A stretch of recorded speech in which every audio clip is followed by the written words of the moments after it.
আমাদের চ্যানেলের সমস্ত গল্প শুনতে এক্ষুনি সাবস্ক্রাইব করুন আমাদের ইউটিউব চ্যানেলটিকে। বেল আইকনে ক্লিক করতে ভুলবেন না সমস্ত গল্পের আপডেট এবং নোটিফিকেশনস সবার আগে পাওয়ার জন্য। জয়েন করতে পারেন ফ্রিকি ফ্রাইডে স্টোরিজকে মাত্র 29 অথবা 59 টাকার একটি প্ল্যানের মাধ্যমে, এবং নিজেকে যুক্ত করতে পারেন আমাদের এক্সক্লুসিভ মেম্বার্সদের তালিকায়। ফ্রিকি ফ্রাইডে স্টোরিজে এখন নিয়মিত আসে এক্সক্লুসিভ মেম্বারসদের জন্য এক্সক্লুসিভ কিছু গল্প। গল্পটি অরণ্যমন প্রকাশনী থেকে প্রকাশিত, লেখিকার কৃষ্ণা দ্বাদশীর জ্যোৎস্না, বইটি থেকে গৃহীত। নমস্কার, আমি সায়ন্তন। আপনি শুনছেন freaky Friday stories. Freaky Friday স্টোরিজে আজ আপনার জন্য থাকছে সুলেখিকা সাগরিকা রায়ের কলম থেকে একটি টান টান রুদ্ধশ্বাস থ্রিলার, চাঁদ ডুবে গেলে। আজকের গল্প পাঠ এবং গল্পের সূত্রধার আমি সায়ন্তন। শুনতে থাকুন ফ্রিকি ফ্রাইডে স্টোরিজের বিশেষ নিবেদন, সুলেখিকা সাগরিকা রায়ের কলম থেকে চাঁদ ডুবে গেলে।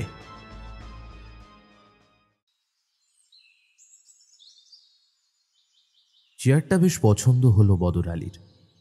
পছন্দ হওয়ার মতোই চেয়ারটা। এই ধরনের চেয়ার দেখেছিল উলুবেরিয়ার সুকুমারের কলকাতার অফিসে। সেই চেয়ারের থেকেও এটা ভালো বলে মনে হলো বদরের। মন দিয়ে চেয়ারটা দেখছিল। গদি আঁটা চেয়ার, দুই পাশে পোক্ত হাতল, ঘন কালো বার্নিশ করা চেয়ারের পিঠের ওপরে দামি তোয়ালে। বদর চেয়ার দেখতে দেখতে মনে করতে পারল সুকুমারের অফিস ছাড়াও এরকম একটা চেয়ার দেখেছিল গোবিন্দ সাহার সোনারপুরের অফিসে। অফিস বলতে বিজনেস পারপাসের ওই একটা 2 রুমওয়ালা ঘর। তখন গোবিন্দ সাহার রাইস মিলের সর্বক্ষণের স্টাফ বদর।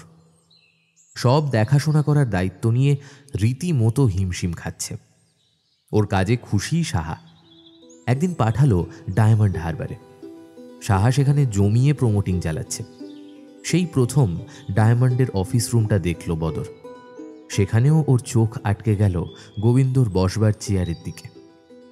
আহা, কি চমৎকার চেয়ার! একই সাইজ, শেপ, কালার। চেয়ারটা দেখে আর ভক্তিতে মাথা নত হয়ে আসে বদরের। সেদিনই সোনারপুরে ফিরে আসার কথা, কিন্তু 117 নম্বর জাতীয় সড়কে ধস নেমে যান চলাচল বন্ধ থাকায় সেদিন ফেরা হলো না।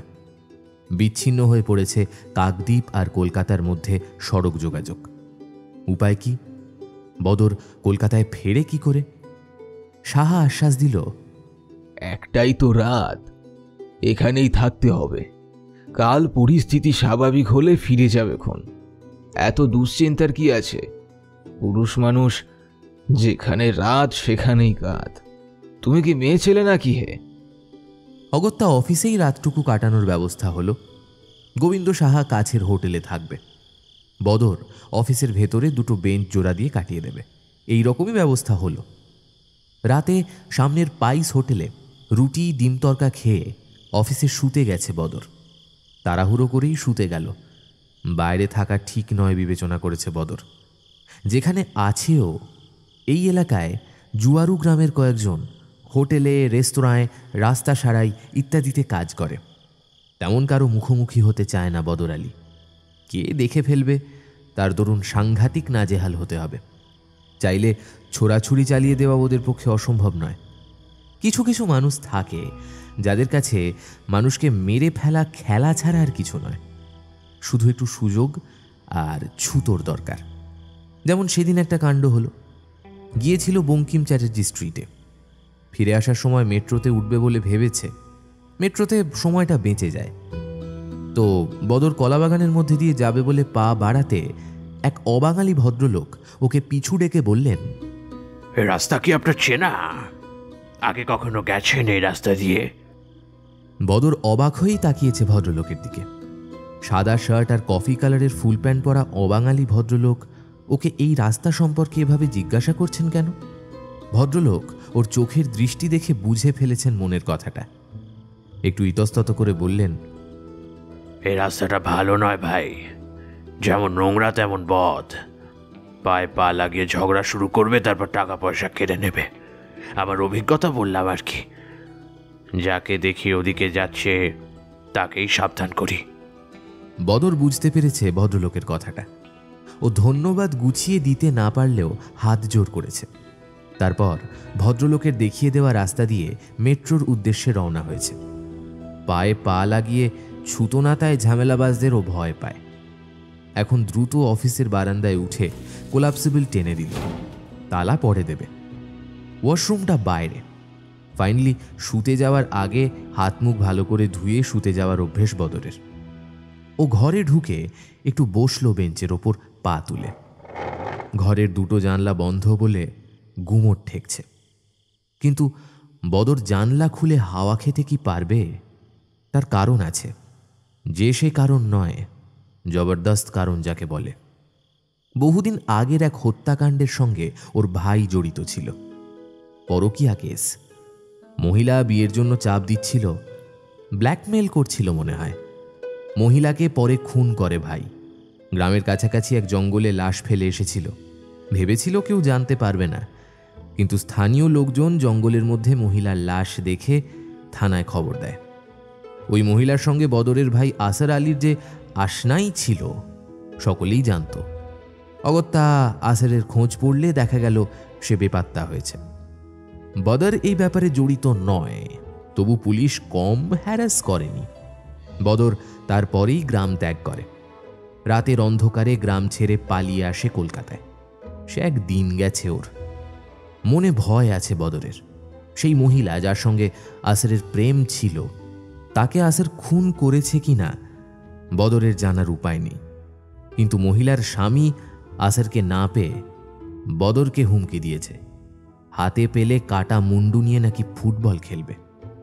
বদর ভয়ে রাতের অন্ধকারে জোয়ারু গ্রাম ছেড়ে পালিয়েছে। পরে অনেক ভেবেচিন্তে ওর মনে হয়েছে মহিলার স্বামী যে হত্যা করেনি তার কি প্রমাণ? অথচ মৃতার হাতের মুঠোয় আসরের গলার তাবিজ ছিল। আসরের নাম লেখা তাবিজ মৃতার হাতের মুঠোয় এলো কি করে? বদর সেটা নিয়ে অনেক ভেবেছে। আসরের সঙ্গে খুনের দুদিন আগে থেকে দেখা হয়নি বদরের। আসার আলী ডায়মন্ডের কোনো হোটেলে নাকি কাজে ঢুকেছিল। ভোরে বাড়ি থেকে বেরিয়েছিল, তারপর ফোনে যোগাযোগ করেছে বদরের সঙ্গে। গ্রামে যে হুলুস্থুল পড়েছে সেটা ভাইকে জানিয়েছে বদর। মনে মনে কেন যেন বিশ্বাস করতে চেয়েছে যে আসর খুন করেনি। খবর পেয়ে আসার আলী গ্রামেই ঢোকেনি। এদিকে বদর সোনারপুরে গোবিন্দ সাহার কাছে প্রথম কাজ পায়। যদিও ওর সম্পর্কে গোবিন্দ সাহা খোঁজ খবর করেনি বলেই মনে করে বদর। যদি খোঁজ করত তাহলে কি আর কাজে বহাল করত? আসারের সঙ্গেও যোগাযোগ ছিন্ন হয়েছে। আসার কোনোভাবে সংযোগ রাখেনি ভাইয়ের সঙ্গে। দুই ভাই ছিটকে পড়েছে লুটের বাতাসার মতো। এখন ডায়মন্ডের অফিস রুমে বেঞ্চে শুয়ে পড়ার মুহূর্তে চেয়ারের দিকে নজর পড়ল বদরের। সেই চেয়ার বদরের সামনে, নিঃশব্দে দেখছে বদরকে, যেন ডাকছে, আয় বদর, আমার কাছে আয়, একবার ছুঁয়ে দেখ আমাকে। বদরের তীব্র লোভ হলো, একবার টাচ করা যায়। আস্তে আস্তে এগিয়ে গেল, চেয়ারের হাতলে আঙুল ছোঁয়ালো। কি নরম! আহা! বদর আস্তে আস্তে চেয়ারের গদি স্পর্শ করল। কখন বসেছে চেয়ারে ওর মনে নেই। এক অদ্ভুত আবেশে আবিষ্ট হয়ে আছে বদর। তখনই চমকে উঠেছে গোবিন্দ সাহার গলার আওয়াজ পেয়ে। ঘরের মধ্যে গোবিন্দ সাহা দাঁড়িয়ে বদরকে দেখছে। মুখে ব্যঙ্গাত্মক হাসি টেনে সাহা বলল, ওই চেয়ারে বসতে হলে অনেক কাঠ খড় পোয়াতে হয় রে বদর। তুই কাল থেকে আর কাজে আসিস না, তোকে কাল হিসেব বুঝিয়ে দেব। তোর ছুটি হয়ে গেল, এবারে চেষ্টা করবি এইরকম একটা চেয়ার কিনতে পারিস কিনা। সে অপমান ভুলতে পারেনি বদর। সোনারপুর ছেড়েছিল, সোজা কলকাতায়। জোয়ারু গ্রামেও আর যায়নি, সাহার কাছেও নয়। চেয়ারের অহংকার দেখায় সাহা। বদর কি পারবে না একটা চেয়ার নিজের জন্য কিনতে? কবে কলকাতায় এসেছে, কবে একখানা ছোট্ট পান সিগারেটের দোকান দিয়ে বসেছে নিজেরই মনে নেই। সাতে পাঁচে থাকে না বলে ভালোই আছে। চৌমাথার মোড়ে নিজের দোকানের সামনে দাঁড়িয়ে অপেক্ষা করছিল বদর আলী। একটা ফোন আসতেই স্ক্রিনের দিকে তাকালো। ফোনটা রিসিভ না করেই কেটে দিল। পরে নিজেই অন্য একটা নম্বরে অন্য কাউকে ফোনে জানিয়ে দিল বাইকটা আসছে, এসে পড়বে মিনিট 10 মধ্যে। মিসড কলটা এসেছিল একটা বাইকের রওনা দেওয়ার খবরটা জানাতে, এবং বাইক ঠিক 10 মিনিটের মধ্যেই যে এসে যাবে সেই ইশারা ছিল মিসড কল দিয়ে। এখন পুলিশের তদন্তের সঙ্গে পাল্লা দিতে গিয়ে সাবধান হতে হচ্ছে। অপরাধ হলেই সন্দেহভাজনের কল লিস্ট চেক করা হয়, সুতরাং যত কম ফোন করা হয় তত ভালো। ফোন করেই বদর আলী দোকানের পানের ঝুড়িগুলো একসঙ্গে গুছিয়ে নিয়ে দোকানের পেছনের সরু গুমটি ঘরে রাখতে শুরু করল। একসঙ্গে 8 থেকে 10খানা ঝুড়ি মাথায় নিতে পারে। দ্বিতীয়বার গুমটি ঘর থেকে বেরিয়ে এসে ফের ঝুড়ি তুলে মাথায় বসাতে যাচ্ছে, অমনি মাথায় পেঁচিয়ে রাখা গামছাটা খুলে গেল। গামছা পেঁচিয়ে মাথায় পাক দিতে দিতে দেখল গোটা 7 লোক জড়ো হয়ে গেছে এরই মধ্যে। কয়েকজন বাদে সবই অচেনা। জড়ো হয়েই লোকগুলো ছড়িয়ে পড়ল এধারে ওধারে। কেউ গেল গলির মুখে, কেউ বড় বিল্ডিংগুলোর আশেপাশে। বদর ঝুপ করে বসে পড়ল ঝুড়িগুলোর আড়ালে। ঠিক তখনই বদরের কাছাকাছি দুজন এসে দাঁড়ালো। বদরকে দেখতে পায়নি, দেখার চেষ্টাও করেনি। এদের প্রত্যেককে চেনে না বদর, জনা তিনেককে চেনে। একটা খবর আছে, একটা বাইক আসছে পিয়ালির দিক থেকে। বাইক তালতলা মোড় থেকে একজনকে তুলবে, তারপর সোজা এদিক দিয়ে চলে যাবে বেলেঘাটার দিকে। অবশ্য এদিকে এসে আর বেলেঘাটার দিকে যাওয়া হবে কিনা সেটা বাইকের আরোহী জানে না। বদর ঝুড়ির আড়ালে বসে থাকল। এখন উঠে দাঁড়ালে লোকগুলোর নজরে পড়ে যাবে। ওর যতটা কাজ ছিল করে দিয়েছে, বাকি কাজের সময় থাকা উচিত নয়। কখন কি হয়ে যায় কে তার দায় নেবে? রাস্তাটা নির্জন হয়ে আছে এই মুহূর্তে। রাত 1:30। খানিক দূরের রেস্তোরাঁ রেড কিচেনের সামনে নির্বিকল্প সমাধি নিয়ে ঝুলে আছে কয়েকটা চিনে লণ্ঠন। ভেতরে লোকজন আছে, বাইরে কেউ নেই। কেবল বিরিয়ানির হাঁড়িটা লাল কাপড় মুড়ে চুপচাপ বসে আছে উঁচু টেবিলের ওপরে। দুটো কুকুর রাস্তার ওপর শুয়েছিল। ওরা বাইকের আওয়াজ পেয়ে উঠে দাঁড়িয়েছে। দাঁড়িয়ে চক্রাকার আলোর ছুটে আসা দেখতে দেখতে সরে যাচ্ছে। লোকগুলো পজিশন নিয়ে নিল। বাইক রাস্তার মাঝখানে আসতেই বাইকের সামনে দাঁড়িয়ে পড়ল ওরা। বাইক চালাচ্ছে মনোহর। ও ব্রেক কষল। জিজ্ঞাসু চোখে তাকিয়েই কোমরে হাত দিয়ে রিভলভার বের করতে যাচ্ছে, আর অপেক্ষা করেনি লোকগুলো। দ্রুত চারপাশ থেকে ঘিরে ধরে বৃত্ত ছোট করে এনেই চাকু চালিয়ে দিল গলা লক্ষ্য করে। বাইকের পেছনে বসা আমেদকে বাধা দেওয়ার সুযোগ দিল না কেউ। আমেদ নিজেও স্থির হয়ে দাঁড়িয়ে কাঁপছে। ওকে ঠেলে বাইক থেকে নামিয়ে দুটো রদ্দা মেরে পাশের ঢালু জমিতে ফেলে দিয়েছে লম্বা লোকটা। সে গড়াতে গড়াতে কোথায় পড়ল কেউ দেখতে যায়নি। মনোহরের গলার নলিটা কেটে দিতে তার শরীরটা কাঁপছিল থরথর করে। বাইক থেকে টেনে নামিয়ে আনা হলো মনোহরের অর্ধমৃত শরীরটা। মৃত্যু নিশ্চিত করতে পরপর দুটো গুলি করা হলো। গুলির শব্দে রেড কিচেনের লোকজন উঁকি দিতে শুরু করেছিল। সকলের চোখের সামনে থেকে ধীর স্থিরভাবে ভালো করে সব অবজার্ভ করে গলিতে ঢুকে গেল লোকগুলো। হাতে উদ্যত রিভলভার দেখে কারোর এগিয়ে আসার মতো সাহস হলো না। চারপাশে অদ্ভুত নৈশব্দ নেমে এলো। এক এক করে এগিয়ে আসতে শুরু করেছে লোকজন। পুলিশকে খবর দিয়েছে কেউ। বদর দাঁড়ালো না। সাক্ষী হতে গেলে প্রাণ নিয়ে টানাটানি পড়ে যাবে। মনোহরকে কে না চেনে, দাগি আসামি। বদর ঝুড়ির আড়াল থেকে বেরিয়ে ঝুপ করে গুমটি ঘরে ঢুকে পড়ল। আজ আর বাইরে বেরোবা নয়, যা হবে কাল দেখা যাবে। এখানে বদর ছিল না। বদর কিছু দেখেনি, কিচ্ছু জানে না। সারা রাত ধরেই পুলিশের গাড়ি, লোকজনের কথাবার্তা চলল। ভোরের দিকে সব শুনশান হতে বদর দরজাটা সামান্য ফাঁক করে ভাবতে বসল। যা হলো, বদরের পরিশ্রমের টাকাটা আজ দুপুরের মধ্যে এসে যাবে, এটা ঠিক আছে। পুলিশের এবং লোকজনের কথাবার্তা যা শুনেছে গুমটির মধ্যে বসে থেকে, তাতে বুঝেছে বাইক চালাচ্ছিল যে সে হলো মনোহর। পেছনে ছিল আমেদ, সে বেঁচে আছে। আহত মনোহর জাহিদ নামের কোনো এক ক্রিমিনালকে খুন করেছে 2 মাস আগে। বেআইনি প্রমোটিংয়ের কারবারে ঢুকতে চেষ্টা করছিল মনোহর। যাকে খুন করেছে তার এলাকায় ঢুকতে চেষ্টা চালাচ্ছিল। খানিকটা জায়গা দখলও করেছিল। জাহিদ ছিল মনোহরের অপোনেন্ট পার্টির লোক। সে বাধা দিচ্ছিল বলে মনোহর জাহিদকে সরিয়ে দিয়েছিল। এখন তাই এইভাবে মনোহরকে সরিয়ে দেওয়া হলো। প্রতিশোধ এবং ব্যবসায় বহিরাগতকে ঢুকতে না দেওয়াই হলো এই খুনের উদ্দেশ্য। কিন্তু মূল ঘটনাটার মাথা কে বা কারা আন্দাজ করলেও প্রমাণ নেই। রাস্তায় পড়ে আছে মনোহরের রক্তের ছিটে, সেখানে জল ঢেলে দিল কেউ। এরপর সারাদিন ধরে কত গাড়ি যাবে এর ওপর দিয়ে, ঘণ্টাখানেকের মধ্যে মনোহরের চিহ্ন মুছে যাবে। বাইকে চেপে দুজন এসে বারতিনে ঘোরাঘুরি করল এলাকা দিয়ে, তারপর হুড় হুড় করে চলে গেল যেদিক দিয়ে এসছিল সেই দিকে। এরাই রাতে এসেছিল, চিনতে পেরেছে বদর। নির্বিকার মুখে পান বানাতে বানাতে রাস্তার দিকে চোখ রেখেছিল। বাইকের আরোহীদের দেখেছে, চেনা মুখ। ওরা কি জানে না যে সিসি ক্যামেরা চেক করা হয়েছে? পুলিশ এখন ওদের দেখলেই ধরবে। ওরা জানে, কিন্তু পেছনে বড় মাথাটি সাপোর্ট দিয়ে যাচ্ছে বলে ভয় নেই ওদের। ঠিক দুপুরের দিকে কালো চশমায় চোখ ঢেকে লোকটা এলো। এসে হঠাৎ করে বদরের গালে কষে চড় মারল। বদর চড় খেয়ে বোকা হয়ে গেল। কে লোকটা?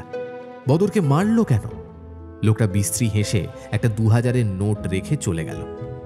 বদর উঁকি মেরে দেখল দূরে বাইক রেখে এসেছিল লোকটা। ফোনের খবর জানিয়ে দেওয়ার জন্য এই টাকা প্রাপ্তি। বদর খানিকক্ষণ রাস্তার মাঝখানে, যেখানে মনোহরের লাশ পড়েছিল, সেদিকে তাকিয়ে থাকল। 2000-এর নোটটা ক্যাশে রেখে উঠে দাঁড়ালো। দোকান বন্ধ করছে দেখে পাশের গ্রসারির দোকানি শিবলাল জিজ্ঞেস করেছে, দোকান বন্ধ করো বদর? বদর বলল, শরীর ভালো নেই, ঘুমাবো, জ্বর আসছে মনে হয়। সত্যি ভালো লাগছিল না ওর। চটটা গালটাকে জ্বালিয়ে দিচ্ছে, যেন আগুন জ্বলছে। যারা হুটহাট চড় মারে খেলার ছলে দুম করে নলি কেটে দেয়, তাদের থেকে সরে থাকাই ভালো। বদর দূরের দিকে তাকিয়ে থাকে। চলে যাবে ভাবা যায়, কিন্তু চালু দোকান রেখে সরে যাবেই বা কোথায়? কিন্তু ধীরে ধীরে কোনো এক গর্তে ঢুকে যাচ্ছে ও, সেটা বদর বুঝতে পারছিল। আপাতত কয়েকটা দিন সরে থাকতে হবে। পুলিশের ভয় নয় ঠিক, ও সেই মাঝরাতের খুনিদের চেহারাগুলো ভুলতে পারছিল না। ভয় সেখানেই, একটা ভয় কেউটের মতো খামচে ধরে আছে মাথাটা, বিষ ঢালছে অবিরত। বদর দ্রুত হাঁটছিল। ও খেয়াল করেনি মোড়ের মাথা থেকে একটা লোক ওকে ফলো করে আসছে। বদর সামনের পার্কে ঢুকে মোটা বয়স্ক গাছটার তলের সিমেন্ট বাঁধানো বেঞ্চে বসে পড়ল। পার্কে এখন লোকজন নেই। দুপুরের রোদে কেউ পার্কে আসে না। কেবল কাছাকাছির একটা নার্সারি স্কুলের বাচ্চাদের মায়েরা বসে স্কুল ছুটি হওয়ার অপেক্ষা করতে করতে গুলতানি মারে। আজও ওইদিকে গোল হয়ে বসে সব আড্ডা দিচ্ছে। বদরকে কেউ খেয়াল করেনি। বদর মনের অস্থিরতা সামলাতে পার্কের বেঞ্চে গা এলিয়ে দিল। বড় বড় নিঃশ্বাস ফেলতে লাগল। দুপুরের রোদের তাপ কেমন ঝিমঝিমে পরশ বুলিয়ে দিচ্ছে চোখে। সারা রাত না ঘুমিয়ে থেকে এখন বদরের ঘুম পাচ্ছিল। একটা ভাবনা মাথায় পাক খাচ্ছে। ওকে কে ফোন করে বাইক আসার খবর দিতে বলেছিল? কাকে বলেছিল? কে মিসড কল দিল? কাকে ফোন করে বাইক আসার খবর দিতে হলো? কিছুই জানে না বদর। ও কেবল কাজ করে। একটা নির্দিষ্ট নাম্বার থেকে ফোন আসে, কাজের নির্দেশ আসে। প্রথম যেদিন ফোন আসে সেদিন মধ্যরাত। বদরের পুরো মনে আছে সেদিনের ঘটনা। মাত্র বছর দেড়েক আগের কথা। সবে রাতে দোকান বন্ধ করেছে। পাকওয়ান খাওয়ার নিমন্ত্রণ ছিল শিবলালের তরফ থেকে। দোকান বন্ধ করে শিবলালের সঙ্গে যাওয়ার প্রস্তুতি নিচ্ছে, তখনই ফোনটা এলো। অচেনা নম্বর দেখে ফোনটা ধরেনি। পরে বারবার নম্বরটা থেকে ফোন আসায় ফোন রিসিভ করেছে। অচেনা গলায় কেউ বলল, বদর আলী, একটা কাজ করতে হবে, কাজের জন্য টাকা পাবে। বদর রাগত গলায় বলেছে, কে আপনি? হঠাৎ আমাকে ফোন করে কাজ করতে বলছেন কেন? আর আমি আপনার কাজ করব কেন? লোকটা হেসে বলেছে, কেন করবে? আমি বলছি বলে করবে, নইলে দোকান কাল কিন্তু থাকবে না। যে দোকানটা বন্ধ করেছো, কাল সেই দোকান তুমি খুলবে না, অন্য কেউ খুলবে, কারণ ওই দোকান আর তোমার থাকবে না। খুব ভয় পেয়েছিল বদর, খুব ভয়। লোকটার গলার স্বরে কি যেন ছিল। বদরের বুক কেঁপে উঠেছিল। ও জিজ্ঞেস করেছে, কি কাজ? ফোনের ওপার থেকে সে বলেছিল যে আগামীকাল একটা লোক এসে বদরের দোকানে একটা বাক্স রেখে যাবে। বদরের কাজ হলো বাক্সটা লুকিয়ে রাখা। পরে একজন বুড়ো যাবে তার ছেলেকে নিয়ে বাক্স নিয়ে আসতে। বুড়ো নিজের নাম বলবে ভৃগুর দাদু। নাম শুনে নাতির নাম জিজ্ঞেস করবে বদর। নাতি যদি তার নাম বলে পদ্মলোচন, তাহলে বাক্সটা ওদের হাতে দিয়ে দিতে। এইটুকুই কাজ। বদর স্বস্তির শ্বাস ফেলেছে। যেই ফোন করে থাকুক, খুন জখম করতে বলেনি, এটাই ভাগ্য। শিবলালকে বলা উচিত হবে কিনা ভাবল। একটা অপরাধের মধ্যে ওকে জুলুম করে ঢুকিয়ে দিচ্ছে কেউ। ওকে ভালো করে চেনে, ওর ওপরে নজর রেখেছে, ওকে দোকান বন্ধ করতে দেখেছে। তাহলে কি কাছাকাছি আছে? শিবলাল নয় তো? কত রকম ঘটনা ঘটে বড় শহরে, বদর শুনেছে, সিনেমায় দেখেছে। কে জানে তেমনই কোনো অপরাধের মধ্যেই ঢুকেছে কিনা ও। একটা কাজ করিয়েই কি ছেড়ে দেবে? মনে হয় না। তবে শিবলালকে কিছু বলা যাবে না, কিন্তু শিবলালকে একটু চোখে চোখে রাখতে হবে। ও কি করে না করে, কাকে ফোন করে, এসব নজরে রাখতে হবে। পকওয়ানের থালির সামনে ওকে চুপচাপ বসে থাকতে দেখে শিবলাল তো অবাক। খাও ভাই, খানা তো ঠান্ডা হয়ে যায়গা। সুতরাং খাবারে হাত দিয়েছে বদর। শিবলাল প্রচুর পকওয়ান খেলো ছোলার ডাল দিয়ে। বদরও খেলো, কিন্তু সেই মুডটা হারিয়ে ফেলেছে। কানের কাছে লোকটার কণ্ঠস্বর মশার মতো বিনবিন করছিল। কাজ আছে, টাকা আছে। সেদিনের কাজ করেছে বদর। যথাসময়ে এক বুড়ো আর তার নাতি এসে ভৃগুর দাদু আর পদ্মলোচন নাম বলে বাক্সটা নিয়ে গেছে। বাক্সে কি আছে জানে না বদর আলী, জানতে চায়ও নি। তবে সন্দেহ হয়েছিল, বেআইনি কিছু আছে এটা নিয়ে শিওর ছিল। অথচ কিছুই করার ছিল না। এই 1.5 বছরে এই ধরনের কাজ অনেকবার করেছে বদর। সেই লোকটা ফোন করে, কাজের নির্দেশ দেয়, সামান্য কাজ বদর করে দেয়, কিন্তু মন কুডাক ডেকেই চলেছে। খুনের ঘটনা এই প্রথম দেখল। বাইক আসছে এই খবর বদর দিয়েছিল ফোনের ওপারের লোকটাকে।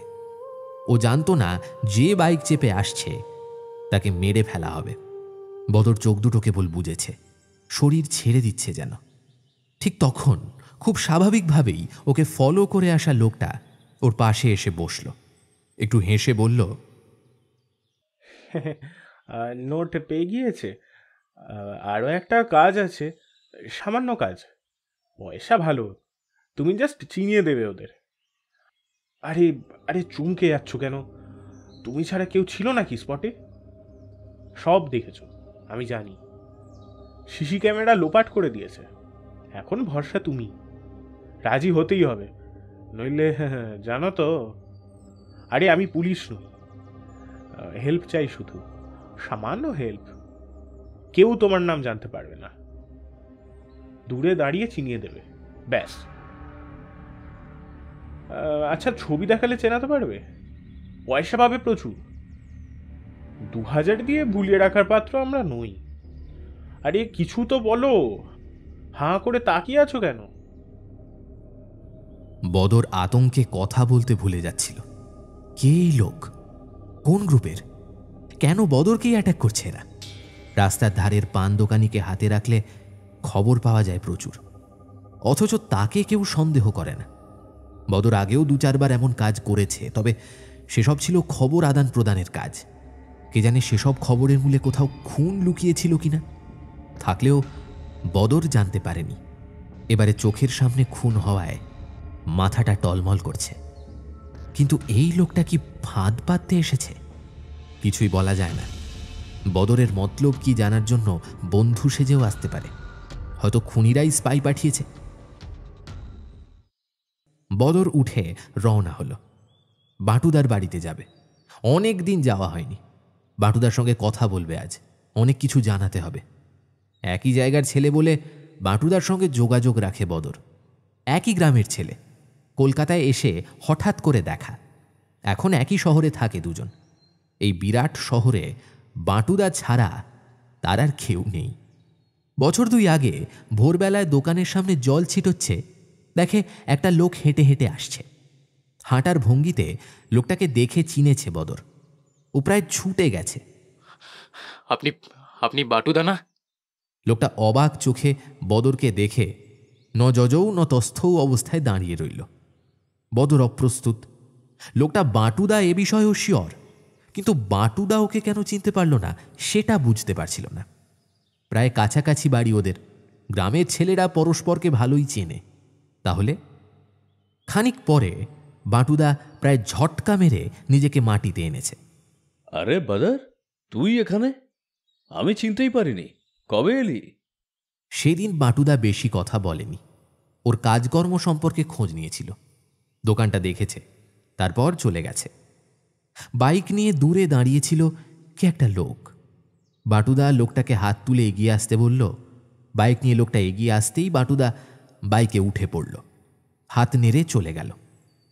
অনেক পরে, তখন রাত নেমেছে শহর জুড়ে। শিবলাল ভয় নিয়ে ওর কাছে এলো। हे बदर, सुना तूने? नजदीक में खून हुआ है। अरे वो जो संबा है ना, अरे अरे वो जो गुंडागिरी करता था, उसको किसी ने मार डाला। सुबह सुबह कोई उसको मार के चला गया। हाँ। শিবলালের কথা শুনে খুব ভয় পেয়েছে বদর। সাম্বাকে কে চেনে না? মাসে শেষে নিয়ম করে তোলা তুলতে আসে সাম্বার লোক। কে মারল? কারা? কোথায় মেরেছে? वो पार्क के सामने। हाँ, रामू चाय लेके पार्क में गया था सुबह को। वहीं पर चाय बना के बाहर आता था। वो खून होते देखा उसने। हाँ, एक आदमी संबा को लेकर पार्क में आया। बातचीत हुआ दोनों में। रामू पेड़ के पीछे था। दोनों में से किसी ने भी वो रामू को नहीं देखा। गोली चली। रामू देखा कि संबा जमीन में लेट गया और वो आदमी बाहर जा रहा था। डर के मारे रामू चुप था, मगर लेकिन किसी को बता दिया। अब पुलिस रामू को थाना में बुलाया है। बहुत बुरा, कलकत्ता में আর रहा नहीं जाएगा। हाँ। শিবলাল দোকানের ভেতরে ঢুকে পড়েছে। डर लगा सुन के। ডর কেন? হ্যাঁ, ঘটনাটা ভয় পাওয়ার মতোই, তবে বদর বা শিবলালের মতো সামান্য মানুষের চাপ কিসের? रामू को पुलिस बहुत तंग करेगा बदर। रामू को पुलिस बहुत तंग करेगा। শিবলালের কথাগুলো মাথায় ছিল, কিন্তু রামু তো ঠিকই করেছে। একটা অন্যায় হয়েছে, সেটা নিয়ে কথা বলবে না? বলবে। কিন্তু বদর পরের দিন সকালেই রামুর খুন হয়ে যাওয়ার খবর শুনে স্তব্ধ হয়ে গেল। শিবলাল সেদিন দোকান খোলেনি, আসেনি তপসিয়ার বাড়ি থেকে। ভয় পেয়েছিল রামুর খুনের ঘটনা শুনে। দোকানের সামনেই বলতে গেলে খুনটা হয়েছে, আজ হয়তো এলাকায় গন্ডগোল হতে পারে। বদর কি ভয় পায়নি? কিন্তু সেদিন সন্ধ্যের দিকে সেই অনেক আগে যে ওকে ফোন মারফত কাজের নির্দেশ দিত, সে ফোন করে বলেছিল এলাকায় রামু বা সাম্বার খুনের ঘটনা নিয়ে কি হচ্ছে সব জানাতে। বদর টুকটাক যা জানে সব বলেছে। শুনে লোকটা হেসেছে। হাসির শব্দে কেমন একটা মত্ততা ছিল। বদর বুঝেছে লোকটা গ্লাস নিয়ে বসেছে। কিন্তু মনোহর খুনের পরে বাটুদার কথাই মনে হয়েছে। ফোন করে কাজের নির্দেশ দেয় যে লোকটা তার কথা বলবে, বাটুদাকে সব জানাবে।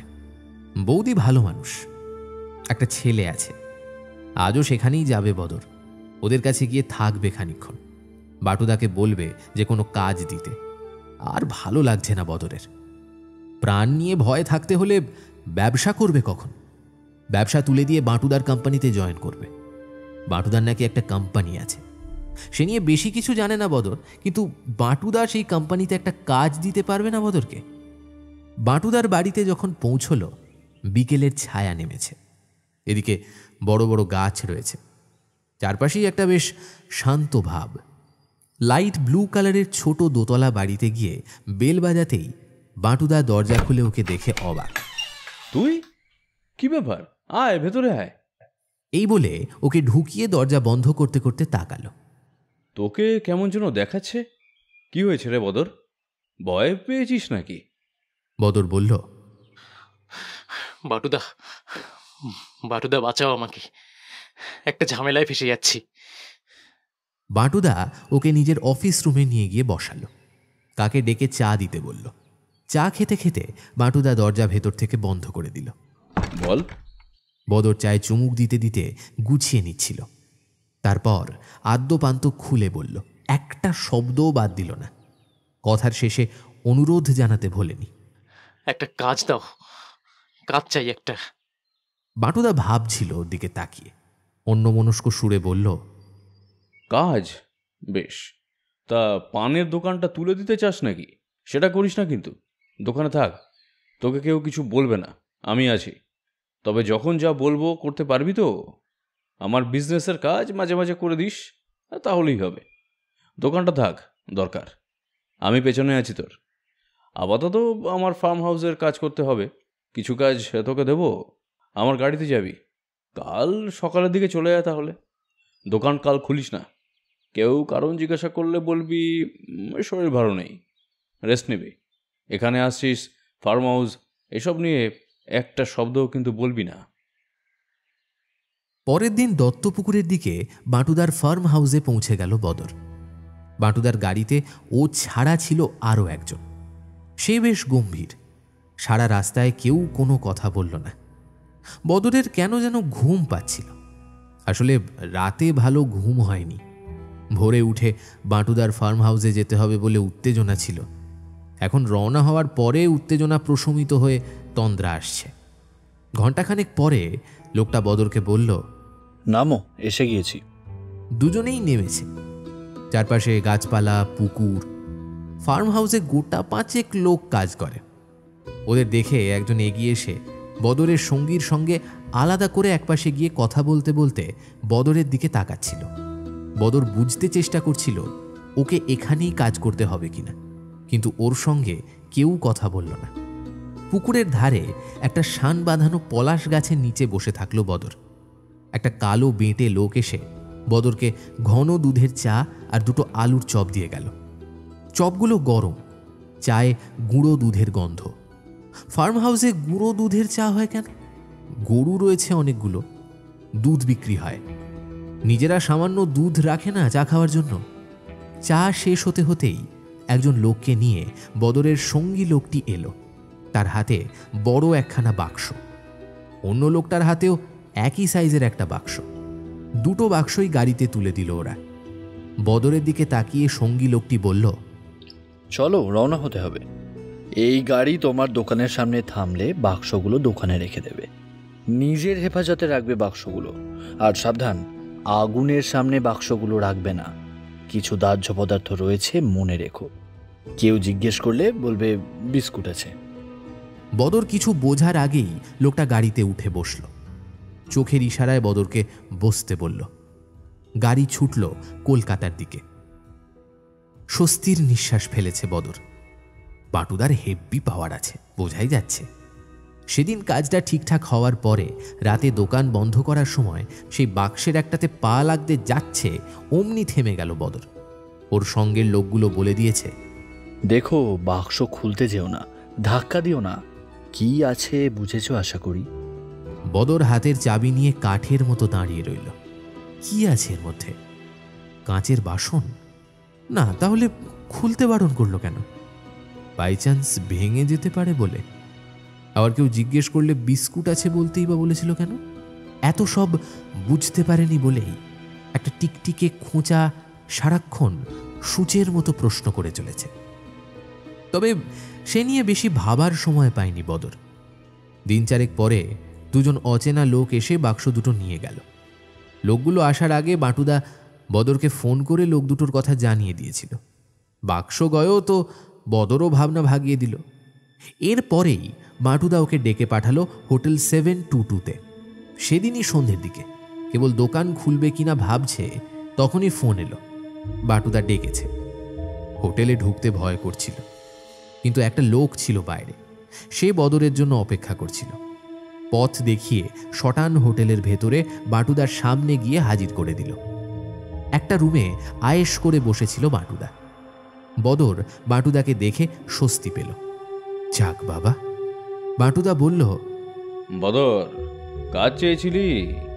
তা আছে একটা কাজ, আজই পেলি কাজ। সবজি মন্ডির পেছনের দিকে দেখবি একটা রাস্তা সোজা গিয়েছে, আর একটা রাস্তা বাম দিকে চলে গিয়েছে। তুই বাম দিকের রাস্তা ধরে এগিয়ে গিয়ে একটা দোকান পাবি। দোকানের নাম দুনিয়া থেকে বিদায় স্টোর। সেখানে যাবি, একটা মুর্দার বাক্স, কাফনের কাপড় লাশ প্যাকিংয়ের যা যা দরকার নিয়ে আসবি, আর লাশ বহনকারী গাড়ি পাওয়া যায় সেটার ব্যবস্থা করে আসবি, কেমন? বলবি এই ঠিকানায় গাড়ি যেন পৌঁছে যায়। বলে একটা ছোট্ট কাগজের টুকরো বদরের হাতে দিল বাটুদা। বদর জিজ্ঞাসা করতেই যাচ্ছিল যে কে মারা গেছে?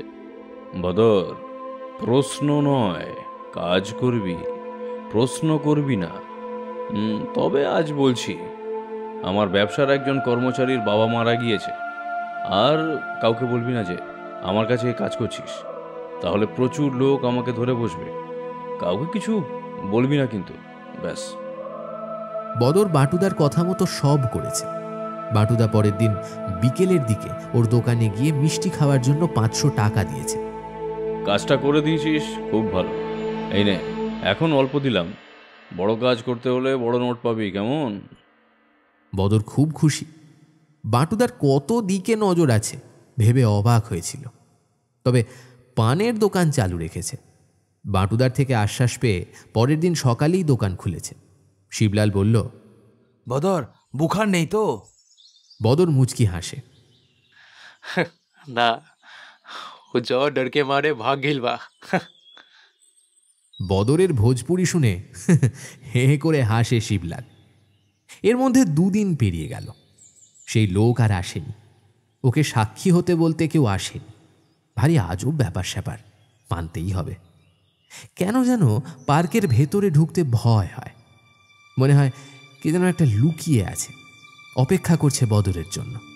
দিন 5 পরে বাটুদা ডেকেছে, বলেছে, শোন, একজন যাবে, তোকে একটা প্যাকেট দেবে, তুই রেখে দিবি, পরে কেউ গিয়ে সেটা নিয়ে এসে আমাকে দেবে। খুবই সামান্য কাজ। বদর হাসি মুখে কাজ করে ফেলেছে। একটা বড় প্যাকেট এনে দিল একজন। বদর রেখে দিল ক্যাশের পাশে। ঘন্টা 3 পরে আরেকজন এসে চাইল বাটুদার প্যাকেট। বদর বের করে দিল, ব্যাস। অথচ বাটুদা লোকটা এত ভালো, সেই কাজের জন্য 500 টাকা দিল। সেই লোকটা এখন আর ফোন করে কাজের নির্দেশ দেয় না। সে গেল কোথায়? এখানেই মনটা কুকু করছে। এক আজব জায়গা। কে কার শত্রু, কে কার মিত্র বোঝা যায় না। পর্দার পেছনে কে আছে, কে কলকাঠিটা নাড়ছে জানা যায় না এখানে। কয়েকদিন বাটুদার তরফ থেকে ফোনাফুনি নেই। বদর নিশ্চিন্তে আছে, কিন্তু ওর মন বড় কুচুটে। কিছু দোষ খুঁজে যাচ্ছে। রাতের দিকে বৃষ্টি এলো, আর এলো বাটুদার ফোন। কিরে, আজ নাকি কারা তোর সঙ্গে আড্ডা দিতে এসেছিল? কি জানতে চায়? আমার সঙ্গে তোর যোগাযোগ আছে কি না? বদর ভারী অবাক। একটা লোক এসেছিল বটে আজ দুপুরের দিকে। পান কিনলো, পান মুখে পুরে চিবোতে চিবোতে এদিক ওদিক তাকিয়ে দেখল। তারপর বলল, আচ্ছা, বাটুদা কবে আসবেন এখানে? আমার একটু দরকার ছিল। বদর এখন খুব সাবধান হয়েছে। ও বলল, হ্যাঁ, বাটুদা? বাটুদা কে? ঠিকানা বললে শুনবো না। আমার ভাই দরকার, ঠিকানা দাও। বদর খেঁকিয়ে উঠেছে। আরে মশাই, কি কাজ নেই নাকি? কে বাটু না ফাটু, তাকে নিয়ে আমার কাছে কেঁদে পড়লে হবে? হ্যাঁ, কেন কেঁদে পড়ছেন তাকে নিয়ে আমার কাছে? সেদিন খুনটা হলো, তুমি নাকি নিজের চোখে দেখেছো শুনেছি। তাই নাকি? তারপর কাপড়ের কাপড় কিনেছো, কার জন্য কিনলে? কই নিতে চাইনি? তুমি তো মাঝে মাঝে এই দুনিয়া থেকে বিদায় নাকি একটা দোকানের নাম, সেখানে বেশ খবরদারি করছো। বেশ, তা মনে হয় না রোজ রোজ কে বা কারা দুনিয়া থেকে বিদায় নিচ্ছে? বোকা সেজে থাকো নাকি? বদর কথা বাড়ায়নি। লোকটা পানের পিক ফেলে চলে গেল। সেই খবর বাটুদা জানলো কি করে? নিশ্চয়ই সে লোক বলেছে, অর্থাৎ বাটুদার কাছে গেছে সে। আমার কাছে না সব খবর আছে, বুঝলি? এই লোক কিন্তু খারাপ লোক, তোকে ফাঁদে পেলে কিন্তু পয়সা খাবে। কাউকে পাত্তা দিবি না, যা হবে আমাকে জানাবি তখনই। বদরের মন ইদানিং খারাপ হয়ে থাকে। কোথায় একটা ফকির শেষ রাতে গান গেয়ে চলে যায়, সেই গ্রামের পথে ফকিরের গান ভেসে বেড়ায় শিউলিতলে। বদরের ইচ্ছে করে ফকিরের সঙ্গে চলে যেতে। একা একটা গুমটি ঘরের মধ্যে ঘুম আসে না। কেবল মনে হয় বাইরে কেউ অপেক্ষা করে আছে। এখনই দরজায় ধাক্কা দেবে। এই শালা উঠে আয়। অন্ধকারে শুয়ে শুয়ে মনোহরের নলি কাটার শব্দটা শুনতে পায় বদর। থার্মাল স্ক্যানার দিয়ে রীতির শরীরের তাপমাত্রা মাপা হলো। হাতে স্যানিটাইজার দিতে দিতে চোখ তুলে রীতিকে দেখল যুবতীটি। নীল ইউনিফর্ম পরে মহিলাকে বেশ রূপসী দেখাচ্ছে, যদিও মাস্কের জন্য মুখের ডৌল বোঝা যাচ্ছে না, ঠোঁট দেখা যাচ্ছে না, চোখের দৃষ্টিতে মায়া ছড়িয়ে আছে। রীতি কয়েকটা কুর্তি নেবে, লং স্কার্ট, জরি সুতোর কাজ করা দোপাট্টা, আর চোখে কিছু পরে গেলে রীতি নেবে। রাহুল বলে, যাবে একটা কিনতে, আবার আসবে 4টে ব্যাগ হাতে করে, যত সব। ভুল কিছু বলে না রাহুল, স্বভাব পাল্টাতে পারল না রীতি। কি করবে? অবশ্য আগে মলে এলেই লিপস্টিক মাস্ট ছিল, এখন আর ওদিকে মন নেই। মাস্কের নিচে লিপস্টিকের প্রয়োজন হয় না। রীতি এসকেলেটর থেকে বেরিয়ে বাঁদিকে ঘুরে গেল। সামনেই কুর্তির শোরুম। ব্যস্ত হয়ে ঢুকে পড়ল রীতি। প্রায় ঘন্টা দেড়েক পরে দুটো বিগ শপার নিয়ে যখন সিঁড়িতে পা রেখেছে নেমে পড়বে বলে, তখন ফের ছেলেটিকে দেখল। প্যারালাল সিঁড়িতে চেপে সে ওপরে উঠে যাচ্ছে। যেতে যেতে এক দৃষ্টে রীতিকে দেখে যাচ্ছে। অস্বস্তি হলো বটে। অদৃশ্য অনুভূতি সারাক্ষণ বিনবিনে ঘামের মতো মন জুড়ে নেমে যাচ্ছিল। মেঝেতে পা রেখে দ্রুত এক্সিট ডোর দিয়ে বাইরে বেরিয়ে এসে থমকে দাঁড়ালো রীতি। বৃষ্টি শুরু হয়েছে। সাইডে দাঁড়ালো আরও কিছু লোকজনের মতোই। ভেতরে ঢুকে যাবে ফের। ভাবতে ভাবতেই বৃষ্টিটা নামলো বেশ জোরেই। রীতি মলের ভেতর ঢুকে যাবে কিনা ভেবে থমকে দাঁড়ালো। দু হাতে ব্যাগ নিয়ে এমনিতেই নাজেহাল অবস্থা, তার উপরে আজ আবার শাড়ি পরেছে। সালোয়ার কুর্তিতে ও কমফোর্টে থাকতে পারে বলে শপিং করার সময় শাড়ি বর্জন করে। আজ কি হলো, আকাশে মেঘ দেখেও সিল্ক পরে ফেলল। এখন ভিজে গিয়ে গায়ে আটকে যাবে, হাঁটতে অসুবিধা হবে। বিরক্তিতে ভুরু কোঁচকাল রীতি। যেভাবে আকাশ নেমেছে সহজে মাটি থেকে উঠবে না। এখন উবার বুক করে যেতে হলেও খানিকটা ভিজতে হবে। এদিক ওদিক তাকাতে গিয়ে সেই ছেলেটির সঙ্গে চোখে চোখ মিলে গেল। রীতি কিছু বলবে বলবে করেও বলতে পারল না। আলাপ নেই, কিন্তু কেন যেন রীতি ওকে মাঝে মাঝেই দেখে ফেলছে। এক মুহূর্ত ভাবল রীতি। মলের অন্য সাইডের গার্মেন্টস স্টলের সামনে চুপ করে দাঁড়িয়ে আছে ছেলেটি, মুখে মাস্ক। রীতির নিজের মুখেও মাস্ক আছে, অথচ ওরা পরস্পরকে চিনতে পেরেছে। চোখ দেখে কি জানি ঠোঁট উল্টে দিল রীতি। কিভাবে চিনেছে জানে না, অথচ চিনেছে এটা তো ঠিক। রীতির মনে হলো ছেলেটা মলে চাকরি করে নিশ্চয়। লম্বা দোহারা চেহারা, শ্যামলা ছেলেটির চোখে হাসি লুকিয়ে উঁকি মারছিল। ও যেখানে দাঁড়িয়ে আছে সেটা মেন্স ফুল স্লিভ শার্টের স্টল। রাহুলের জন্য কি দুটো শার্ট নেবে? ছেলেটি আছে, বার্গেনিং করা যাবে। অবশ্যই এসব ব্র্যান্ডের জিনিসে দামাদামি করা যায় না। ওর বাড়ি মল থেকে খুব বেশি দূরে নয়, তবু হাঁটা পথও নয় যে হেঁটে চলে যাবে। ভ্রু তুলে আকাশ দেখার চেষ্টা করতে করতে রীতি চমকে উঠল। ছেলেটা ওর সামনে এসে দাঁড়িয়েছে। অল্প হেসে বলল, যা বৃষ্টি হলো, আমার মনে হয় না সহজে থামবে। আচ্ছা, আপনি কি ক্যাব বুক করছেন? ক্যাব? না তো। রীতি অবাক হয়ে দেখছে ছেলেটিকে। এত কাছে এসে দাঁড়িয়েছে। ব্যাপারটা বেশ অদ্ভুত। রীতিকে রীতিমতো ফলো করে বোঝা যাচ্ছে, কিন্তু কেন? ছেলেটির থেকে বয়সে খানিকটা বড়ই হবে রীতি। ও কেন রীতিকে ফলো করে? আজ এখানে রীতি আসবে ও জানতো কি করে?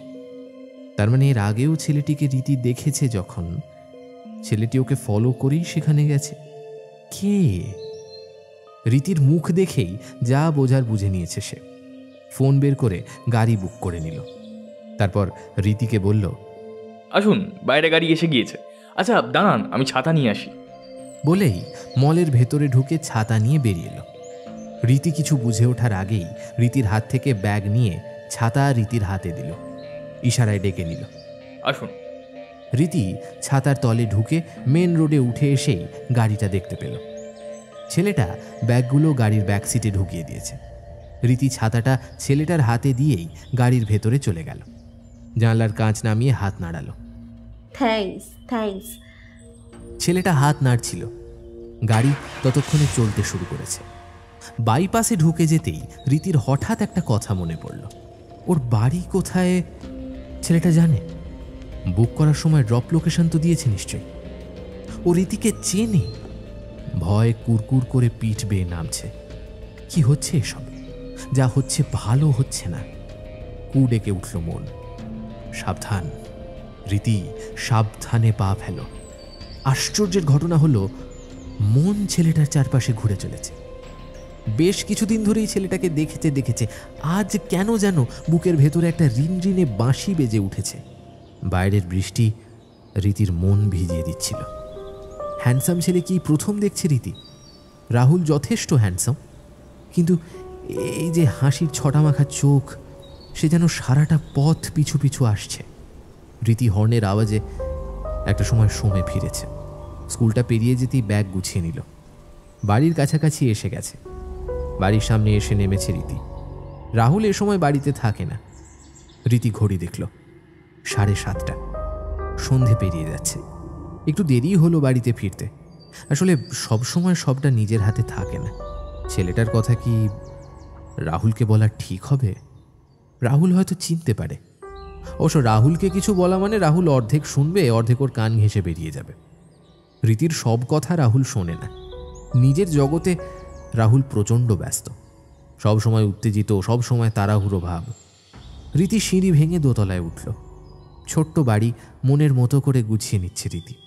গ্রাউন্ড ফ্লোরে কিচেন, লিভিং রুম। বেশি দিন হয়নি বাড়ির বয়স। রাহুল পাশের জমিটা কিনতে চায়। আরও কি কি চায় কে জানে। রীতি জানে না। এত কিছুর জন্য হাঁপিয়ে যেতে চায় না রীতি। রীতির খুব ইচ্ছেও নেই। সাম্রাজ্য নিজের হাতের মধ্যে রাখাই ভালো, টেনশন কম থাকে। রাহুল বুঝতে চায় না। অনেক চাহিদা, অনেক স্বপ্ন নিয়ে বাঁচে রাহুল। সিঁড়ির ধাপে এসে দাঁড়ালো রীতি। কে ছেলেটি? হাসিটা বড্ড মিষ্টি, মন কাড়া। রাহুলের বউ রীতি, সেটা কেউ জানে? বাইক নিয়ে প্রায় হুমড়ি খেয়ে এসে পড়ল রাহুল। দরজায় খিল ছিল না। রীতি এই সময় স্নানে যায় জেনেও খেপে গিয়ে রীতির নাম ধরে খেঁকিয়ে উঠল।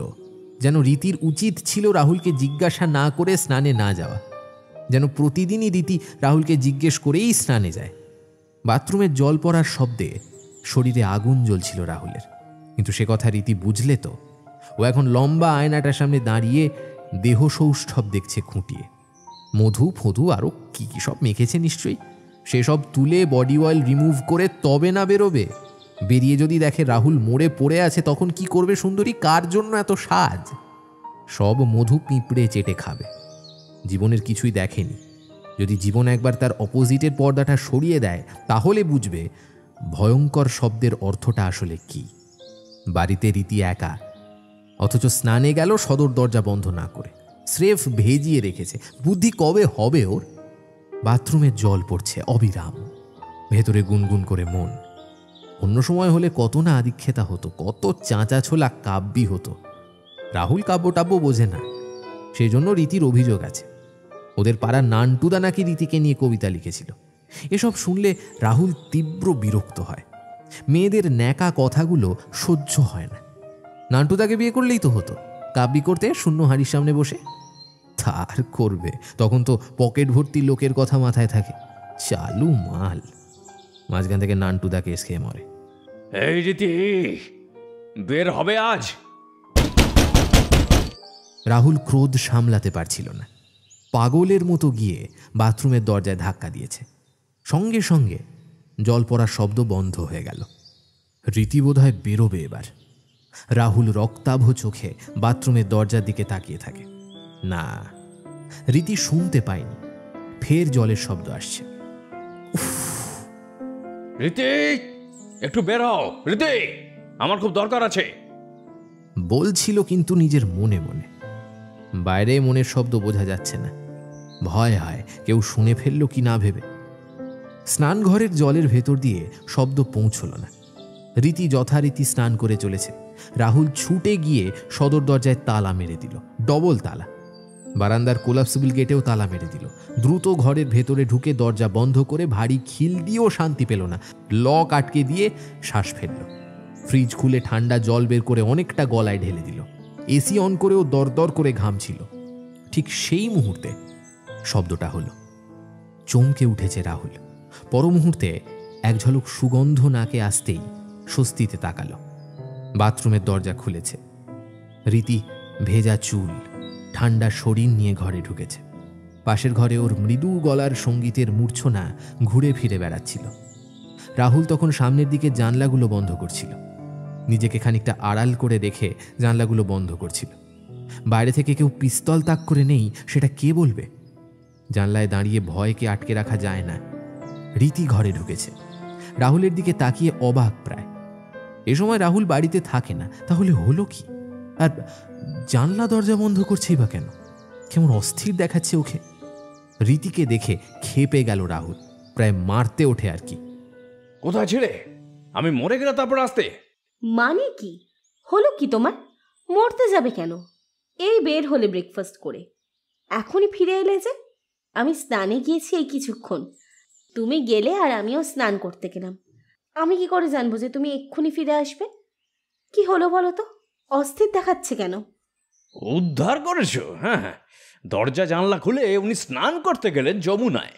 একলা রাধে চান করিতে যমুনাতে যায়, পেছন থেকে কেষ্ট ব্যাঠা আড়ে আড়ে চায়। টিটকিরির ছটা রাহুলের কথায় হুল ফোটাচ্ছিল রাহুল। রীতি সত্যি আশ্চর্য হচ্ছিল, রাহুলকে এরকম নড়বড়ে দেখেনি কখনো। রাহুল ভয় পেয়েছে কেন? রীতি রাহুলের অর্ধেকটা জানে, বাকিটা রাহুল সন্তর্পণে লুকিয়ে রাখে। সেখানে প্রবেশের অধিকার নেই রীতির। রীতি ঠিকঠাক বুঝতে পারছিল না রাহুলকে। এই মিনিট 20 হলো সকালের খাবার খেয়ে বেরোলো লোকটা। আজ পরোটা খাবে চিকেন কারি দিয়ে বলে রেখেছিল। রীতি চটপট রেডি করে দিয়েছে। খেয়ে তৃপ্ত মুখে বাইক বের করলো। কোথায় জমি দেখতে যাবে বলেছিল ফোনে কাউকে। রীতি আর বেশি কিছু শুনতে চায়নি, শোনেও নি। এর মধ্যে কি হলো? রাহুলের চোখে মুখে আতঙ্কের রেশ লেগে আছে, ছাইমাখা মাগুর মাছের মতো। জানলা দরজা খোলাই থাকে এই সময়, গেটে তালা দেওয়া হয় সেই রাতে। এমন রোদ ঝলমলে দিনে তালা চাবির কথা বলছে রাহুল। হঠাৎ করে কোথাও চুরি কি ডাকাতির নিউজ শুনেছে হয়তো। দেখতে যাই হোক, লোকটা বেসিক্যালি খুব ভীতু তো। কিন্তু রীতি চমকে দাঁড়ালো। অন্যরকম কিছু হয়নি তো? সারাক্ষণ যে ভয় নিয়ে থাকে রীতি, তেমন কিছু নইলে রাহুল এমন করছে কেন? সাম্বাকে খুন করে হেঁটে পার্ক থেকে বেরিয়ে এসেছিল এই লোক। রামু নামের কাকে খুন করিয়ে দিয়েছিল, কারণ সাম্বার খুনের আই উইটনেস ছিল রামু। এত দাপুটে লোক এমন করছে কেন আজ? রীতি অন্যমনস্ক মন নিয়ে বাইরের দরজাটা খুলতে যাচ্ছিল। তোয়ালেটা ব্যালকানিতে দিয়ে রাখলে বাইরের রোদের অল্প তাপে ঝরঝরে হয়ে যায়। দুপা এগিয়ে যেতেই প্রায় ঝাঁপিয়ে পড়েছে রাহুল। ও ওদিকে ওদিকে কোথায় যাচ্ছ তুমি? ইয়ার কি হচ্ছে? বিপদের সবটা না দেখে ছাড়বে না? পাগল না ছাগল তুমি? উফ, আমি বুঝতেই পারছি না তুমি জাস্ট পাগলের মতো করছো কেন? কি হলো খুলে বলবে? সুস্থ স্বাভাবিক একটা মানুষ বাড়ি থেকে বের হলো, ফিরলো অ্যাবনর্মাল হয়ে। আমাকে খুলে বলবে প্লিজ? রীতি এবার যেন একটু ভয় পাচ্ছিল। ডাকাবুকো লোকটা এমন কুকুর দেখে ভয় পাওয়া বেড়ালের মতো করছে কেন? কি হয়েছে ওর? কোথাও কোনো গন্ডগোলের মধ্যে পড়েছে কি?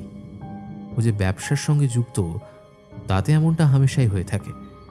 কেউ কি হুমকি দিয়েছে নাকি আরো বড় কিছু? রীতির কেন যেন মনে হলো রাহুলের চোখে, বডি ল্যাঙ্গুয়েজে মৃত্যুর ছায়া দুলছে। ও মৃত্যু ভয় আবিষ্ট হয়ে আছে, এই ভয়টাই করছিল রীতি। কেন যে কিছুদিন ধরেই মনে হচ্ছিল সব ঠিক নেই, কিন্তু আজই বা কি এমন হলো? হা করে তাকিয়ে না থাকে, তোয়ালে ফলে রেখে এখানে এসে বসো। খুব খুব দরকারি কথা আছে। রাহুল হাঁপাচ্ছে। টেবিলের ওপর থেকে জলের বোতলটা তুলে নিল।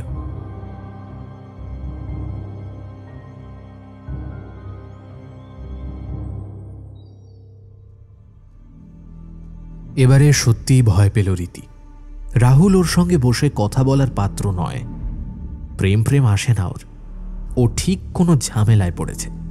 প্রোমোটারি সিন্ডিকেট নিয়ে গোষ্ঠী সংঘর্ষ কম দিন ধরে তো চলছে না। মাস 8 আগেই এক প্রোমোটারের হাতে খুন হয়েছিল অন্য এক প্রোমোটারের ডান হাত। ছেলেটাকে চিনত রীতি। অল্প বয়সী, শ্যামলা চেহারা, অনেকটা সমিত ভঞ্জ টাইপের। দিনের আলোয় খুন হয়ে গেল। কে খুন করেছিল বা কে ছিল সেই খুনের পেছনে জানা যায়নি। রাহুলকে জিজ্ঞাসা করে ধমক খেতে হয়েছিল রীতিকে। অথচ কেন যেন মাঝে মাঝেই সেই ছেলেটা রীতির মনে হাজির হয়ে যায়। একদিন শপিং মল থেকে বের হওয়ার রীতিকে ক্যাব ধরে দিয়েছিল। খুব বৃষ্টি ছিল সেদিন। রীতির হাত ভর্তি জিনিসে ঠাসা ব্যাগ। ছেলেটা কোথা থেকে এলো, এসেই একটা ছাতা এনে দিয়ে ক্যাব বুক করে রীতিকে তুলে দিল ক্যাবে। রীতি থ্যাংক ইউ মুখে শুধু বলেছে এমন নয়, চোখেও বলেছিল। ছেলেটা অল্প হেসেছে, হাত নেড়েছে। পরে দু একবার দেখাও হয়েছে। তখনও রীতি জানে না যে রাহুলের অপোনেন্ট গ্রুপের ছেলেও জানে না যে রাহুলকে একা পেলে 1 সেকেন্ডের মধ্যে 9mm তুলে নেবে হাতে। কত কিছু বুঝতে পারে না রীতি। যেমন রাহুলকেও কি বোঝে ঠিকঠাক? এই যে রাহুল এসে ফাঁদে পড়া ইঁদুরের মতো ছুটোছুটি করছে নিজেকে লুকিয়ে ফেলার জন্য, তার সঠিক কারণ কি জানে রীতি? জানলেও রীতি মোটেই পাত্তা দিত না এসব গ্রুপবাজিকে। রাহুলের সঙ্গে কার কি আছে তা নিয়ে রীতি কেন লড়তে যাবে? ছেলেটা জানতো রীতি রাহুলের বউ, তাহলে ও কেন সাহায্য করেছিল রীতিকে? তারপর থেকে বাইরে বেরোলেই এদিক ওদিক তাকিয়ে রীতি কি ওকে খোঁজেনি? ছেলেটা বুঝতে পেরেছিল। একা থাকলেই সামনে এসে দাঁড়াতো, একটু হেসে ঘাড় নেড়ে ভালো তো প্রশ্নটা চোখেই করত। রীতির জবাবটাও চোখেই ছিল। হঠাৎ করে খুন হয়ে গেল ছেলেটা। রীতি মনে মনে ওকে সমিত ভঞ্জ বলেই ডাকত। ওর মৃত্যুতে খুব কষ্ট হয়েছিল রীতির। নাম পর্যন্ত জানতো না, অথচ কি কষ্ট বুকের ভেতরে পাগল নদীর ঢেউ তুলেছে। এখনো বাইরে বেরোলে, স্টেশনের দিকে গেলে মনে হয় কারোর আসার কথা আছে। একটা ক্যাব ধরে দেবে এমন নির্ভরযোগ্য কেউ। কে ওকে মেরে দিল? কেনই বা? বুকটা ধুকপুক করে, মন বিবশ হয়ে থাকে, চোখে জল আসে। কিন্তু রীতি কি একটু কিছু আন্দাজ করতে পারে না? সেই ছেলেটা খুন হওয়ার পরপরই খুন হলো রাহুলের খুব কাছের লোক অধীরদা। হাসি খুশি লোকটা কতবার এসেছে এই বাড়িতে, চপ আর মুড়ি মাখা খেতে ভারী ভালোবাসত। অথচ টাকার গদিতে বাস নাকি মরে গেল ঝট করে। কোনো এক অজানা অচেনা ভাড়াটে গুন্ডা এসে দুটো গুলি চালিয়ে সটকে পড়ল। আর একটা লোক সব হারিয়ে বউ বাচ্চাকে পথে বসিয়ে উধাও হয়ে গেল জীবন থেকে। কারা খুন করে? কার নির্দেশে? খুনের জন্য অস্ত্রগুলো আসে কোথা থেকে? কে তৈরি করে? কারা অস্ত্র তৈরির বরাত দেয়? কিভাবে দেয়? জানতে ইচ্ছে করে রীতির। মুখে কিছু প্রকাশ করে না। এসব রাহুল মোটেই পছন্দ করে না। রীতি রাহুলের লুকিয়ে রাখা জীবনের দিকটা দেখতে চায় না। যেমন আছে তেমনই থাকতে চায়ও। কি হবে সুস্থ শরীরকে ব্যস্ত করে? তবু কিছু প্রশ্ন বিনবিন করে মাথায়। এত খুন কেন? একজন খুন হলেই ভয় এসে জাপটে ধরে। যে খুন হলো সে কোন গ্রুপের, কার হাতের লোক? এবারে তাহলে অপোজিটের লোক খুন হবে। যেন বাচ্চাদের খেলা। এবারে তোমার দান, তোমার দান বলে হাততালি দিয়ে ওঠা। এই এলাকাতেই রয়েছে প্রায় 1002 বেআইনি বাড়ি। এর মধ্যে 350 নির্মীয়মান। প্রমোটারিরা যে শক্ত হাতের চাপে ওইসব বেআইনি নির্মাণ ভাঙার সাহস পায় না পুরসভা। পলিটিক্যাল ছাতার তলে দুষ্কৃতীদের দাপট বেড়েছে বহুগুণ।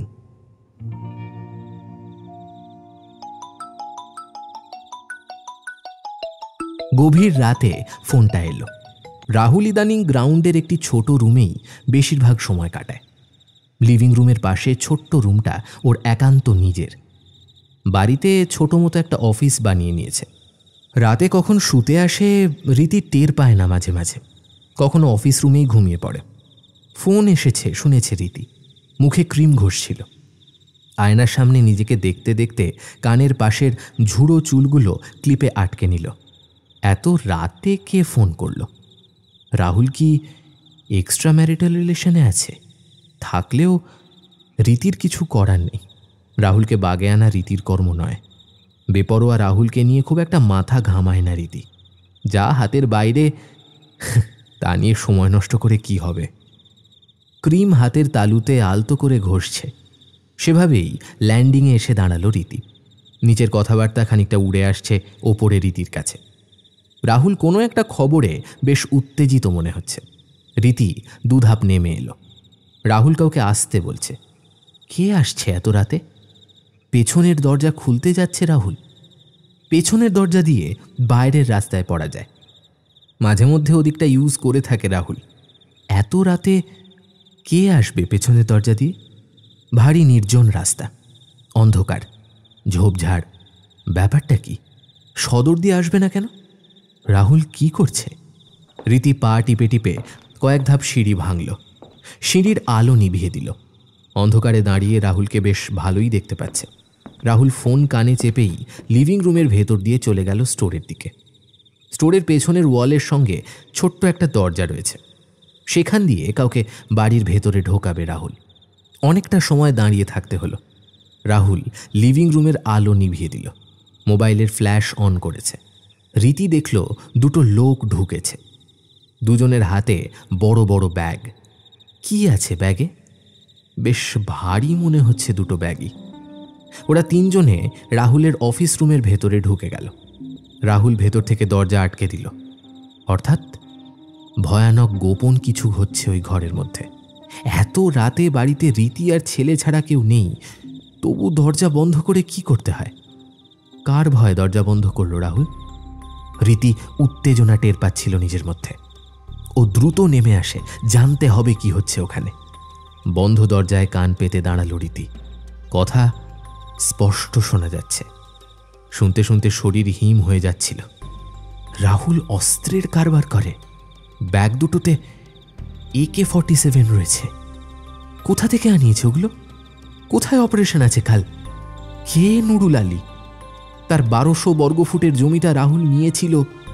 চুক্তি ছিল দোতলার পুরো অংশটা জমির মালিক দুই ভাইয়ের মধ্যে সমান ভাগ হবে।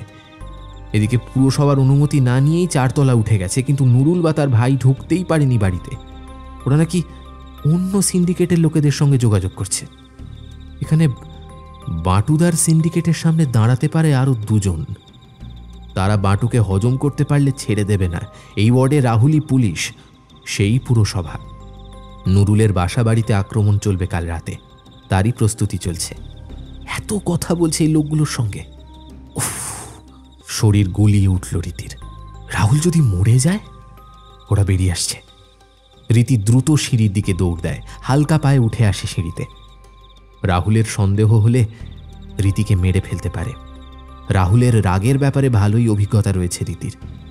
কাস্টমার আসবে কাল রাতে, ততক্ষণ ব্যাগ দুটো ও ঘরেই থাকবে। রাহুল মাঝে মাঝে ওই ঘরে তালা মেরে রাখে, তাহলে এই জন্য।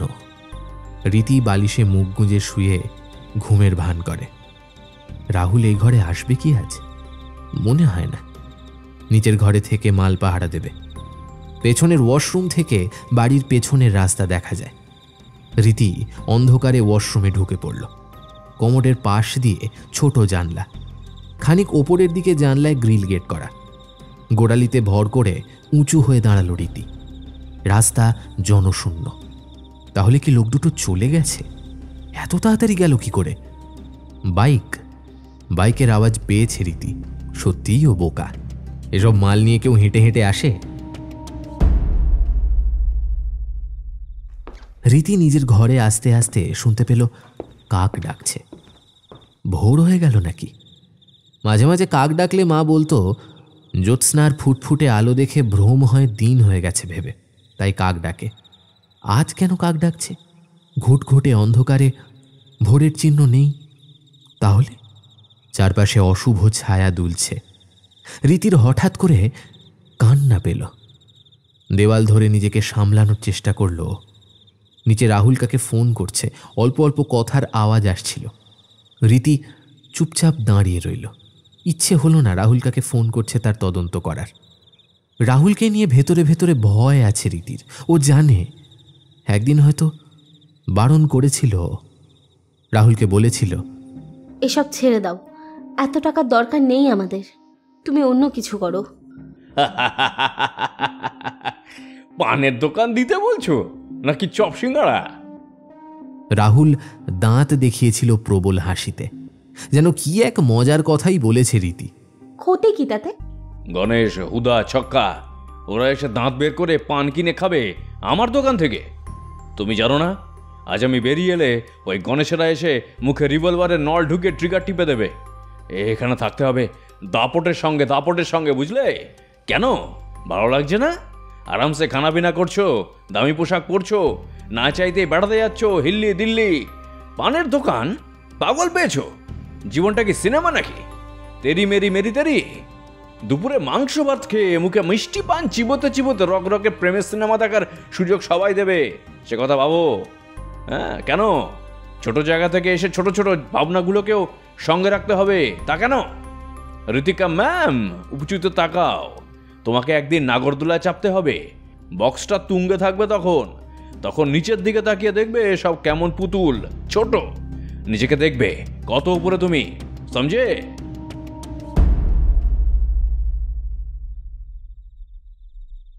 রাহুল রীতির গালে টোকা দিয়েছে। এসব কয়েকদিন আগের কথা। আজ সেই দাপুটে রাহুলকে জানলা দরজা বন্ধ করে লুকিয়ে থাকতে দেখে রীতি আশ্চর্য হবে, এ তো স্বাভাবিক ঘটনা। রাহুলের চেহারা পাল্টে গেছে, যেন ফ্যাকাশে দেখাচ্ছে ওকে। AK-47 তাহলে বাড়িতে নেই? রাহুলের হাতে অস্ত্র নেই? সব বিক্রি করে নাকি কেউ? আত্মরক্ষার জন্য রাখেনি কিছু? রাহুলের দিকে তাকিয়ে রীতি বুঝতে পারছিল এমন কিছু ঘটেছে যাতে রাহুল মৃত্যু ভয়ে কাতর হয়েছে। কি হয়েছে? রীতি পাশে এসে বসেছে। রীতি, রীতি, আজ একটু আগেই আমি আসগরকে দেখেছি। মানে? আসগর, যাকে যাকে ছক্কা মেরেছিল, হ্যাঁ, ওই 8 মাস আগে, মনে নেই নাকি? লম্বা কালো ছেলেটা, মিছিল হলো, মনে নেই? মেরেছিল আমারই পিস্তল দিয়ে, যে পিস্তলটা হারিয়ে গেছে। হারিয়ে গেছে সত্যি। রাহুল কিছু অস্ত্র রেখেছে বদরের কাছে, কিন্তু ইদানিং মনে হচ্ছে বদরকে আর অন্ধকারে রাখা ঠিক হবে না। বদর জানে না যে ওসব বাক্সে অস্ত্র আছে, তাহলে সেসব বাক্স অবহেলায় ফেলে রাখবে, সেটা উচিত হবে না। আজই বলতে হবে বদরকে। ফোন তুলল রাহুল। এদিকে আসগর ফিরে এসেছে, অথচ রাহুলের হাতে অস্ত্র নেই। চক্রব্যূহে ঢুকেছে রাহুল। এখান থেকে বেরিয়ে আসতে হবে, একটা ধামাকা লাগাতে হবে। বদর ফোন তুলছে না, ব্যস্ত আছে। কিসের ব্যস্ততা বদরের? রাহুল ফোন করতে পারে সে কথা মনে নেই বদরের? আছে, মনে আছে রীতির। সেই সমিত ভঞ্জের কথা বলছে রাহুল, কিন্তু আসগরকে দেখেছে মানে? সে মরেনি, বেঁচে আছে। স্বস্তির নিঃশ্বাস ফেলল রীতি। কেউ মরে গেছে শুনলে কেমন এক অজানা হাহাকারের কুয়োতে পড়ে যায় ও।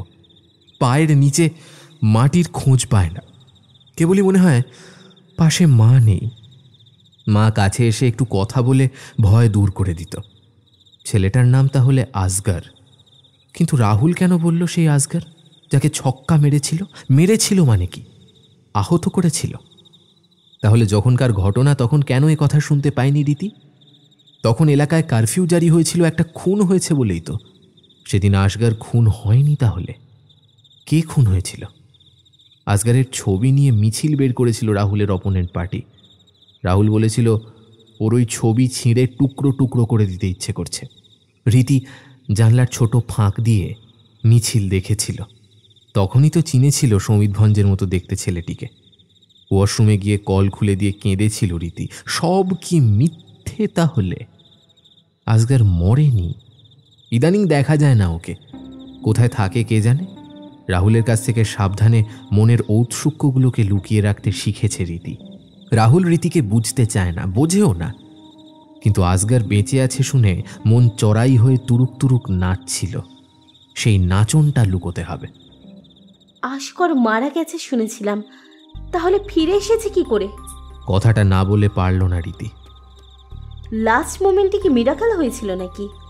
এতদিন দেখতে পাওনি, আজ দেখলে ফার্স্ট? মারা গেছে ঠিকই, ওকে বাঁচিয়ে রাখাটা অসুবিধারই ছিল। তখন বড্ড বেড়েছিল। যার আন্ডারে ওর হম্বিতম্বি ছিল, সে সাপের 5 পা দেখতে শুরু করেছিল। সে তো ওই আসগরের জন্যই। আসগরের বৃদ্ধি, জনসংযোগ সবই অ্যাসেট ছিল ওদের গ্রুপে। কে মেরেছিল কি তুমি জানো? রীতি, এত কথা জানবার তোমার দরকার নেই। তুমি শুধু জেনে রাখো, আমি বিরাট ঝামেলার মধ্যে আছি, বিরাট ঝামেলার মধ্যে। কেউ আমার খোঁজ করলে বলবে কি বলবে? হ্যাঁ, বলবে আমি বাড়িতে নেই। কোথায় আছি তুমি জানো না, তোমাকে বলে যাইনি, ব্যাস। বেশি কথা বলবে না, সে যেই আসুক না কেন, বুঝলে? কে আসবে তোমাকে খুঁজতে? আসগর? আসগর কেন আসবে তোমার কাছে? তুমি কি ওকে ভয় পাচ্ছ? না, কি বলছো তুমি? সে কবে মরে গেছে? প্রেত হয়ে আসবে আমাকে মারতে? মারতে মানে? তুমি বললে খোঁজ করতে আসবে। তোমার কথা আমি কিচ্ছু বুঝতে পারছি না। কি সব উল্টোপাল্টা বকছো তখন থেকে? খুলে বলো, আমাকে কিচ্ছু লুকিও না। রীতি গলার স্বরে সমবেদনা আনে। ওর মনে হচ্ছিল এই মুহূর্তে রাহুলের সহানুভূতির দরকার। ও আশ্রয় চায়। রীতি ছাড়া আর কার কাছে আশ্রয় পাবে? আমি জানি না কে আসবে, জানি না। বিশ্বাস করো আসগর আসবে কি করে? আসগর নয়, অন্য কেউ আসবে। হ্যাঁ শিওর, এভাবেই ওরা আসে। আমরা এভাবেই যাই। একই চক্রে ঘুরছি আমরা সকলে। হ্যাঁ, একই রকম চক্রে ঘুরছি, একই রকম। তাহলে তুমি আজ নাকি আসগরকে দেখেছো? রীতি রাহুলকে অবজার্ভ করছিল। রাহুলের কথাগুলো কেমন ধোঁয়াটে, কিচ্ছু বোঝা যাচ্ছে না। অন্তত রীতি বুঝতে পারছে না। রাহুল ডান হাতের আঙুলের দিকে তাকিয়ে আছে। আজ সকালেই একটা অদ্ভুতরে কাণ্ড ঘটেছে। সে কথা কাউকে বলতে পারছে না, কেউ বিশ্বাস করবে না। রীতি হয়তো বিশ্বাস করতে পারে, বিশ্বাস না করলেও এসব কথাও বাইরের লোকের কাছে বলতে যাবে না। অথচ রাহুল ঘটনাটা বলে নিজেকে হালকা করতে পারবে। রাহুল ইতস্তত করছিল। রীতি বলল, বলো। রাহুল স্থির হয়ে বসে গুছিয়ে নিতে থাকে নিজেকে। একটা ব্যাপারে বেশ খটকা লাগছে। আসগর না হয়ে যদি অন্য কেউ হয়? ওকে ভয় দেখাতে আসগরের মতো কাউকে ব্যবহার করা হচ্ছে কি? বিপক্ষ দলের কার এত বুদ্ধি আছে মৃতকে দিয়ে ভয় দেখানোর খেলা খেলাতে পারে? হুদা, ছক্কা, বিলা, রাজু? না, ওরা মোটা বুদ্ধির মানুষ, ধরতক্তা মার পেরেক টাইপের। খেলিয়ে পাঙ্গা নেওয়া ওদের দ্বারা অসম্ভব। মানসিকভাবে টর্চার করে রাহুলকে কি দুর্বল করে দেওয়ার চেষ্টা হচ্ছে? সেটা যদি হয়ও, কে করছে? কে এমন বুদ্ধিমান অচেনা শত্রু আছে রাহুলের? তাকে কি চেনে রাহুল, নাকি পুরোটাই রাহুলের মন গড়া ডিলিউশন? রাহুল কি ভ্রমে পড়েছে? পড়েছে তো বটেই, একটু ভয়ও পেয়েছে। নইলে আজ পাগলের মতো ছুটে এসে লুকিয়েছে কেন বাড়িতে? ওকে ধীরে ধীরে দুর্বল করে দেওয়ার কাজটা ভালোই করতে পারছে। তাহলে যদি তাই হয়, তাহলে সেই অচেনা শত্রুকে চিনতে হবে। রাহুলকে হটিয়ে দেওয়ার সাহস দেখায় কে, সেটা জানতে হবে। রাহুল দেখল রীতি তাকিয়ে আছে। ও অপেক্ষা করছে রাহুলের কথা শোনার জন্য। রাহুল রীতির দিকে তাকিয়ে কথা বলতে গিয়ে মানুষ চোখে ব্রিজটা দেখছিল। ও বাড়ি থেকে বেরিয়ে ওর অফিসের দিকে যাবেই ভেবেছিল, খানিকটা যেতেই ফোন এলো। ফোন হুদার। ফোন রিসিভ করতে যাচ্ছে, অমনি পেছন থেকে চেনা গলায় কেউ ডাক দিল। ছক্কা বাইক নিয়ে প্রায় ওর ঘাড়ের ওপর এসে পড়েছে। আরে দাদা, সকাল থেকে 4টে ফোন করেছি, কোনো রেসপন্স নেই আপনার। অফিস যাচ্ছেন? আসুন, আমি সেখানেই যাচ্ছি, ওই 8 ঘন্টা পরে। বলেই ঝাঁ করে বেরিয়ে গেল ছক্কা। খানিকটা যেতেই শিব মন্দিরের কাছে অধীরদার মেয়ে বসুমতির সঙ্গে দেখা হয়ে গেল।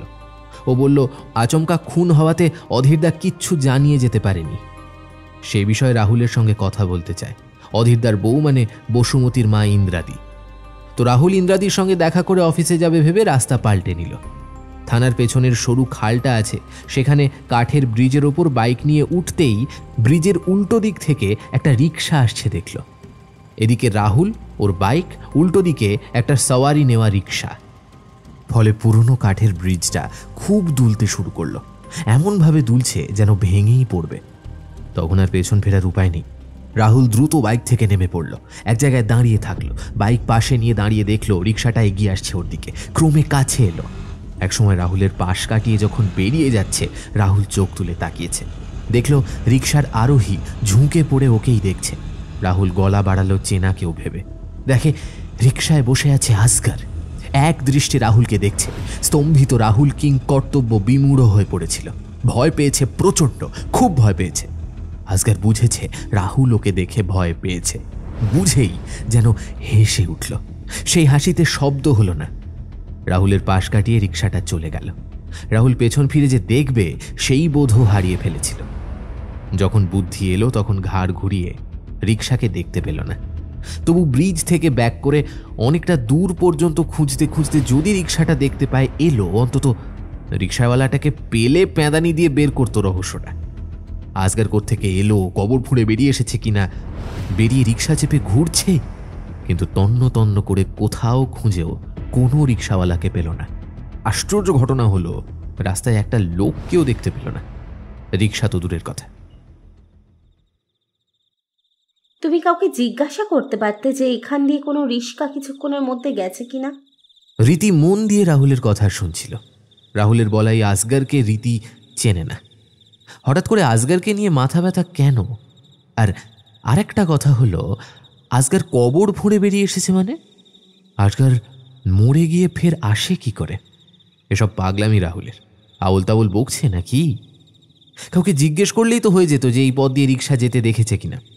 অবশ্য কাকে জিজ্ঞেস করবে, সে সময় তো কেউ ছিলই না সেখানে। এমনও হতে পারে আসগরের মতো দেখতে কেউ ছিল।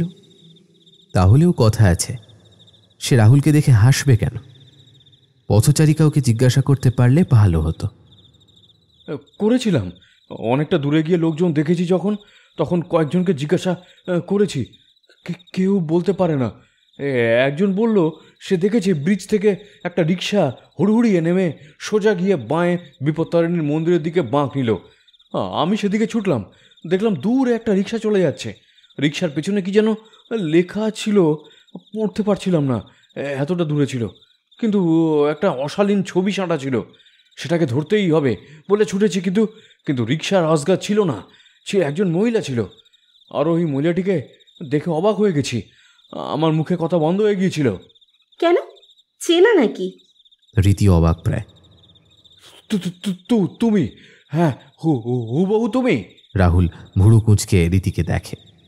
এই চোখ, মুখ, হাসি, ছোট লাল টিপ, ঠিক এই মুখ দেখেছে রাহুল। রীতিকে চিনতে ভুল হয় নাকি? এই খেয়েছে। তারপর বাড়িতে চলে এলাম সরি বলে। তুমি আমার সঙ্গে এতটা মিল পেয়েছ, কিন্তু সে যে আমি নই এটা বুঝলে কি করে? বুঝিনি তো। আমি জিজ্ঞাসা করেছিলাম, রীতি তুমি এখানে? তবে মহিলা একবার তাকিয়ে মুখ ঘুরিয়ে নিয়েছে। তখন দেখলাম যে সে তুমি নও। তুমি তো মুখ ঘুরিয়ে নেবে না আমার থেকে। রাহুল কাতর চোখে তাকিয়ে রীতির মুখের দিকে। রীতির মনটা কেমন করে উঠল রাহুলের জন্য। লোকটা কেন এত ভয় পেল আসগরকে দেখে? আসগর মরে গেছে, মৃতের এত জোর আসে কোথা থেকে, কি করে? তাছাড়া আসগরকে দেখে রাহুল ভয় পেয়েছে কি ভূত দেখেছে ভেবে, নাকি রাহুলই কি মেরেছিল আসগরকে? কৃতকর্মের জন্যই কি ভয়? পাপবোধ থেকেই কি ভয়ের উৎপত্তি? চা খাবে? বসো, চা করছি। গরম কিছু খাও। তুমি ভালো করে ঘুমাচ্ছ না ইদানিং। ঘুম না হলে আজে বাজে ভাবনা মাথায় ঘোরে। কিচ্ছু দেখনি তুমি। যে মরে গেছে সে আসবে কোত্থেকে? যুক্তি দিয়ে ভাবো ব্যাপারটা। রীতি কিচেনের দিকে যেতে যেতে পেছন ফিরে রাহুলকে দেখল। লোকটা ভয় পেয়েছে, লক্ষণ ভালো নয়। আসগরকে কি সত্যিই দেখেছে? কি করে দেখল? আচ্ছা, আসগর সত্যি হয়তো মরেনি। এমন কি হতে পারে যে আসগরের দেহ সরিয়ে ফেলা হয়েছিল, পরে সুস্থ হয় আসগর, কিন্তু বাইরের কাউকে জানানো হয়নি সে কথা। আসগর ফিল্ডে নামবে বলে এসেছে, এমন হতেই পারে। যখন আসছে ঠিক তখনই রাহুলের সঙ্গে দেখা হয়ে যাওয়াতে হেসেছে আসগর। ওই লোকটা যদি জীবিত কেউ হয়ে থাকে, হয়তো আসগরের মতোই দেখতে। তুমি ঝট করে ভেবেছো ওটা আসগর, তাই না? রীতি যেতে যেতে থমকে দাঁড়ালো। আমিও সেটা ভেবেছি, কিন্তু আসগরকে তুমি দেখেছো? চোখের তারা বেড়ালের মতো, মনে আছে? এই লোকটার চোখও একই রকম, কপালের খানিকটা ঢেকে রাখা বার্গান্ডি কালারের চুল। হ্যাঁ, এত সাদৃশ্য হয় নাকি? যমজ ভাই থাকলে একটা কথা, সে হয় সিনেমায়, কিন্তু আসগরকে কেন দেখলাম সেটা বলতে পারবে?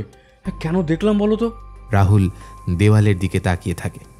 বেশি চিনি দিয়ে ঘন দুধের কড়া চা বানাতে বানাতে রীতি অন্যমনস্ক হয়। আসগর হাসলো কেন? ভয় দেখাচ্ছে বলে হাসলো, নাকি অন্য কারণ আছে?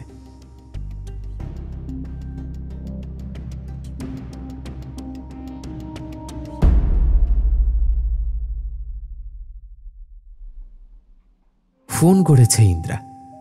বসুমতীর ফোন থেকে খবর আগেই পেয়েছিল রাহুল। ইন্দ্রাদি বাড়িতে যেতে বলেছিল। রাহুল ইতস্তত করছিল, এখন না, কাজে আছি, বা কখনো মিটিং চলছে, পরে আসছি, এই বলে ফোন রেখে দিচ্ছিল।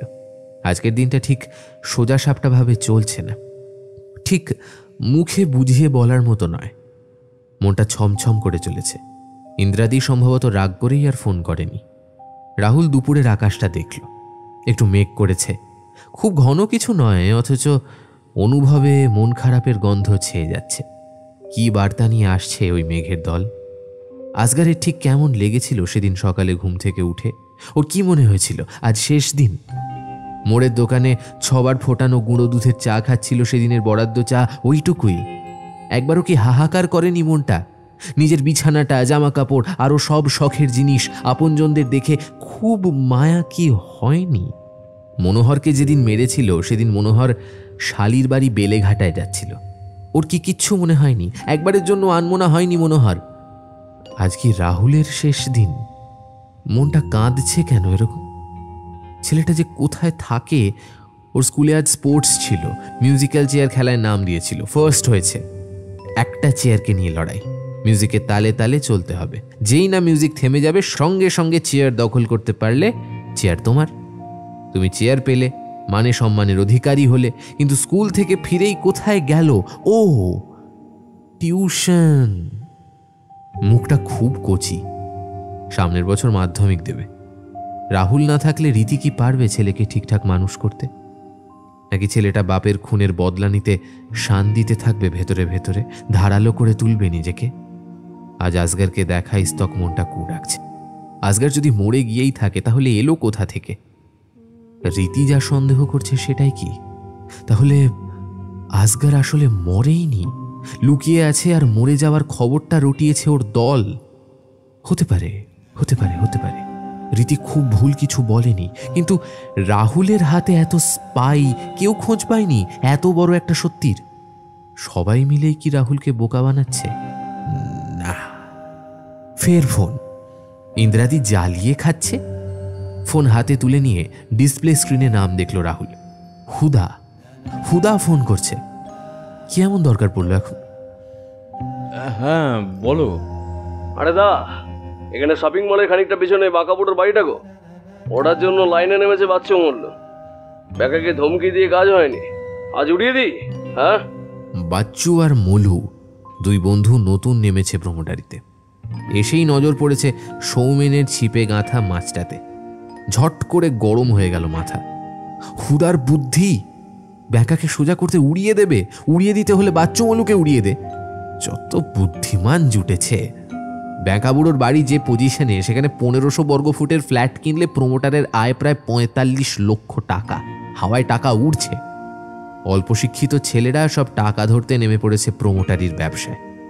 এই এলাকার প্রমোটার ছাড়া বাইরের প্রমোটার এখানে ঢুকবে কি করে? বাচ্চুরা এদিকেরই নয়। স্বপন, দেবেন, রিয়াদ সব দাগিরা ফিরে এসেছে প্রমোটারিতে। জেল ফেরত হলেও ওরা ওই এলাকার। ওদের কথার খেলাপ করার সাহস কেউ দেখাতে পারে? উফ, ফের ইন্দ্রাদির ফোন। অধীরদার টাকা পয়সা কোথায় আছে সে কথা রাহুল জানবে কি করে? এ কথা জানতে পারে একমাত্র স্ত্রী ইন্দ্রাদি। তাহলে ইন্দ্রাদি কেন বারবার রাহুলকে ডাকাডাকি করছে? সবকিছুতেই কেমন আষ্টে গন্ধ। ইন্দ্রাদি কি ভাবছে? অধীরদা রাহুলের হেফাজতে পয়সা রাখত। অধীরদা মরে যাওয়ার পর ইন্দ্রাদি টনক নড়েছে, নাকি কেস অন্য কিছু? এসব ভালো লাগে না রাহুলের।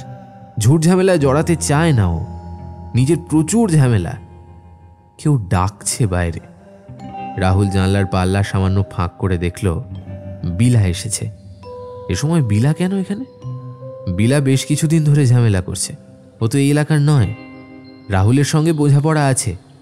ও বিলাকে নির্মাণ বাবদ কিছু দেয়। ইদানিং বিলার চাহিদা বেড়েছে, টাকা বাড়াতে বলে যাচ্ছে। রাহুল পাত্তা দিচ্ছে না। আজ বিলা এখানে কি রং দেখাতে এসেছে? কর্কশ বিলা আজ আরো বেশি কর্কশ। রাহুলের সহ্য হলো না।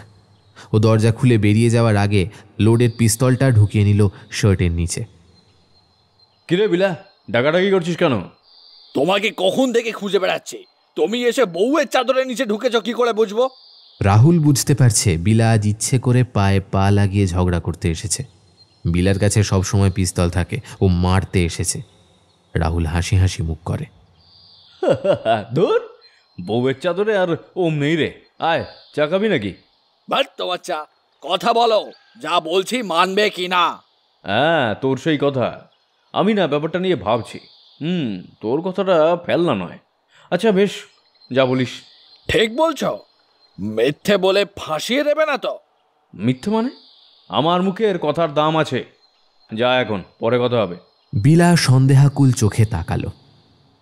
বিলা ঝট করে এগিয়ে এসে রাহুলের শার্টের তলা থেকে পিস্তলটা টেনে নিল। এটা আমার কাছে থাক এখন। হাসল রাহুল, সমস্ত রাগকে এক জায়গায় পুঞ্জীভূত করছিল। বিলা যেতে যেতে থম মেরে গেছে। দু একবার পেছন ফিরে তাকালো, তারপর সোজা চলে গেল। রাহুলের ভুরু সোজা থেকে আস্তে আস্তে কুঁচকে উঠতে শুরু করেছে। বিলাউকে হুমকি দিতে এসেছিল। যে বিলাকে রাস্তা থেকে কুড়িয়ে এনে ওর ডান হাত বানিয়েছে রাহুল, সেই বিলা এখন হুমকি দিতে সাহস পায়। কে আছে বিলার পেছনে? কার ইশারায় নাচছে বিলা?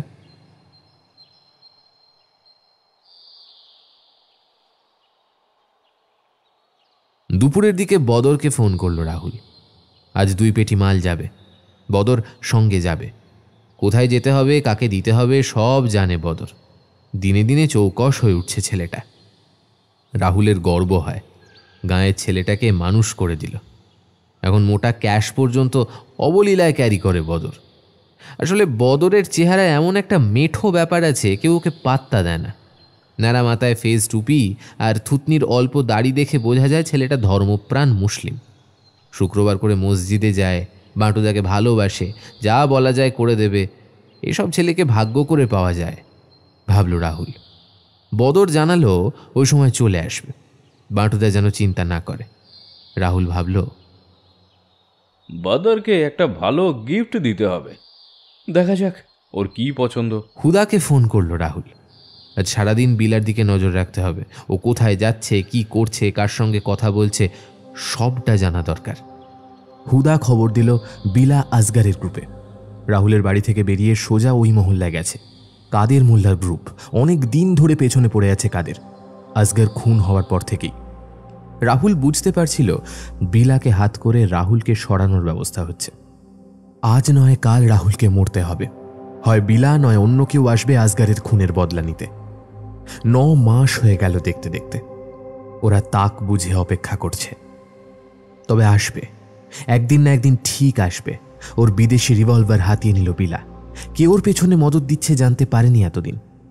বদরের কাছে বোমা রাখা আছে, অন্তত 50টা বোমা আছে। বদরকে বলতে হবে ওগুলো নিয়ে আসতে। হাতের কাছে অ্যাকশন নেওয়ার মতো মাল রাখা উচিত। দেরি করার পাত্র রাহুল নয়। হুদা এলো। রাহুল বেপাড়ার দুজনকে সঙ্গে দিয়েছে। পাকা খবর আছে কনস্ট্রাকশন চলছে বাড়িটার। তারই দোতলার পেছনের ঘরে বসে আজ বিরিয়ানি আর সুরা চলবে। বিরিয়ানি রান্না করবে ছক্কা। ছক্কা এখন রাহুলের চর হয়ে কাদেরের গ্রুপে ঢুকেছে। বিলা আর বিলার ভাগ্নে রাজু কাদেরের দলে জাঁকিয়ে বসেছে। একদিন আসগার যেমন ছিল, রাজুর সঙ্গে কথা বলতে হবে। রাজু দলের গুন্ডা হয়ে থাকবে কেন? ও কেন নিজেই প্রমোটার হবে না? এই টোপ গিলতেই হবে রাজুকে। বিলা জানে না ও যে কাদেরের হয়ে রাহুলের গ্রুপে ঢুকেছে সেটা রাহুলের অজানা নেই। কিন্তু ছক্কার ব্যাপারটা জানাজানি হওয়ার আগেই কাজ শেষ করে ফেলতে হবে। রাজুর ব্যবস্থা কি হবে সেটা না হয় পরে পরিস্থিতি বুঝে করা যাবে। আপাতত বিলাকে নজরে রাখা দরকার। না, রাজুকে ডেকে কথা বলা যাক। ওকে হাতে রাখতে পারলে বিলাকে সরিয়ে দিতে সুবিধা হবে। আবার কাদেরের দলটাও দুর্বল হয়ে যাবে, তখন কাদেরের গ্রুপ পুরো ভেন্টিলেশনে। রাজুকে ডেকে এনেছে হুদা। বেসিক স্কুলের পেছনের সরু পথটা দিয়ে নিয়ে এলো ওরা। রাজুকে খানিকটা বিভ্রান্ত দেখাচ্ছে। বয়স এখনো কম, বড় অপারেশনে সেই অর্থে যায়নি এখনো। ওকে ফাঁপিয়ে তোলা সহজ হবে। টোপ গিলতে হেঁচকি খেল রাজু। বিলা এখনো প্রমোটার হওয়ার স্বপ্ন দেখতে শেখেনি, সেটা ওর নির্বুদ্ধিতা। কিন্তু রাজু কেন নিজের আখের দেখছে না? অন্যের হয়ে পিস্তল চালাবে, নিজের জন্য চালালে দোষ কি? রাজু ল্যালব্যাল করছিল। রাহুল জানালো বিলা এসবের কিচ্ছু জানতে পারলে বাধা দেবে। ও চায় না ভাগ্নে ওর উপরে থাকুক। রাজু রেগে গিয়ে হড়হড় করে বিলার সম্পর্কে অনেক কালি পদার্থ উগড়ে দিল। রাহুল নিশ্চিন্তে রাজুকে দেখছিল। খুব সহজে পথে এসে গেল ছেলেটা। এই দুনিয়াটাই এরকম, গৃহযুদ্ধের থেকে বড় শত্রু হয় না। কাউকে বাগে আনতে চাও তাহলে প্রথমে তার ঘর ভাঙো। রাজু এখন বিলাকে হঠাতে সবচেয়ে বড় শক্তি। হুদারা যখন সেখানে পৌঁছলো তখন ক্যারাম পিটছে বিলারা 4 জন। রাজু ছিল না, সে সময় মাল আনতে বেরিয়ে গিয়েছিল। হুদারা রাজুকে সঙ্গে নিল। বিলাকে সরালে জায়গা পাকা হবে, নইলে বিলা রাজুর উন্নতিতে বাঁশ দেবে। খুব সোজা হিসেব। আর জায়গা পাকা করতে গেলে নিজের কারিশমা দেখাতে অ্যাকশনে অংশ নিতেই হবে। সুতরাং মাল নিয়ে এসেছে রাজু। ভেবে বিলা ডাকল, আজা লাল। রাজুই প্রথম গুলিটা করে। ফোনের ক্যামেরায় অ্যাকশন দৃশ্যটা তুলে রাখছিল হুদার বন্ধু রাখাল। বিলাকে সামনে থেকে সেকেন্ড গুলিটা করলো হুদা। বিলা কেবলমাত্র একটা শব্দ উচ্চারণের সময় পেয়েছিল।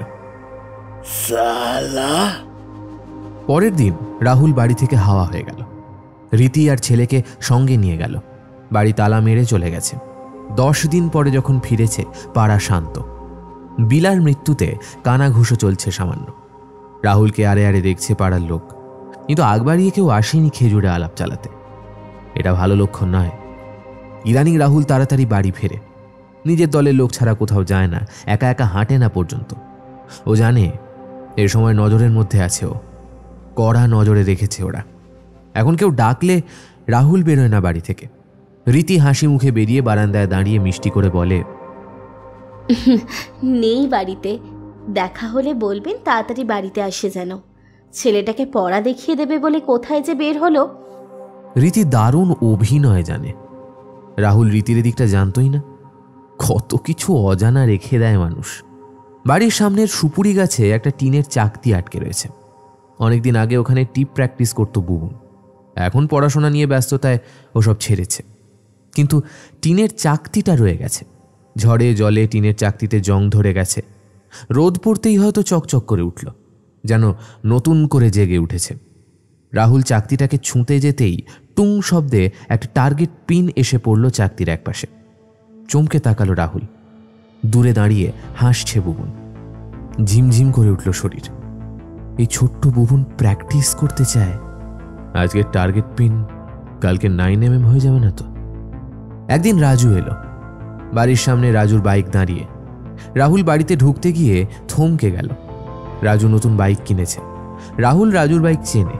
বেপারার কুলপিকে নিয়ে বাইক ধামসাচ্ছে কদিন ধরে। কুলপিটা বদ মেয়ে ছেলে। এর আগে হোঁতকা দিলীপের সঙ্গে ঘুরে বেড়াতো। কিন্তু কথা হচ্ছে, রাহুলের বাড়ির সামনে এটা রাজুর বাইক।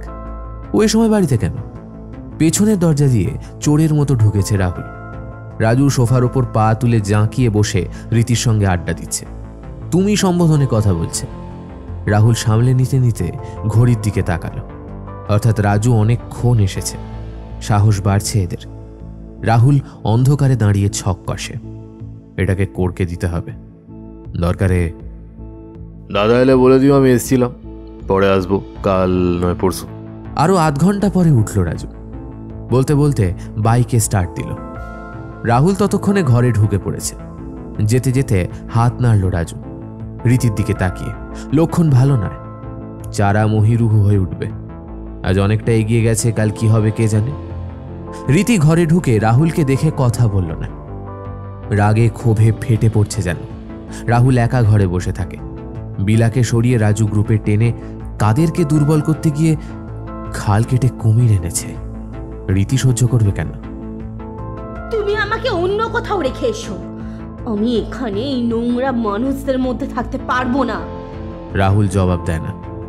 একটা চক্রের মধ্যে পড়েছে ও। এখান থেকে বেরিয়ে আসা অসম্ভব। পৃথিবীর কোনো কোণে গিয়ে টিকতে পারবে না ও। ওকে খুঁজে বের করবেই কাদের, কি ছক্কা, কি হুদা, কি আসগার। ছেলেটাকে অন্য কোথাও পাঠিয়ে দিতে হবে। ওকে এই অন্ধকারের গলিতে নামতে দেবে না রাহুল। বদর এসেছে।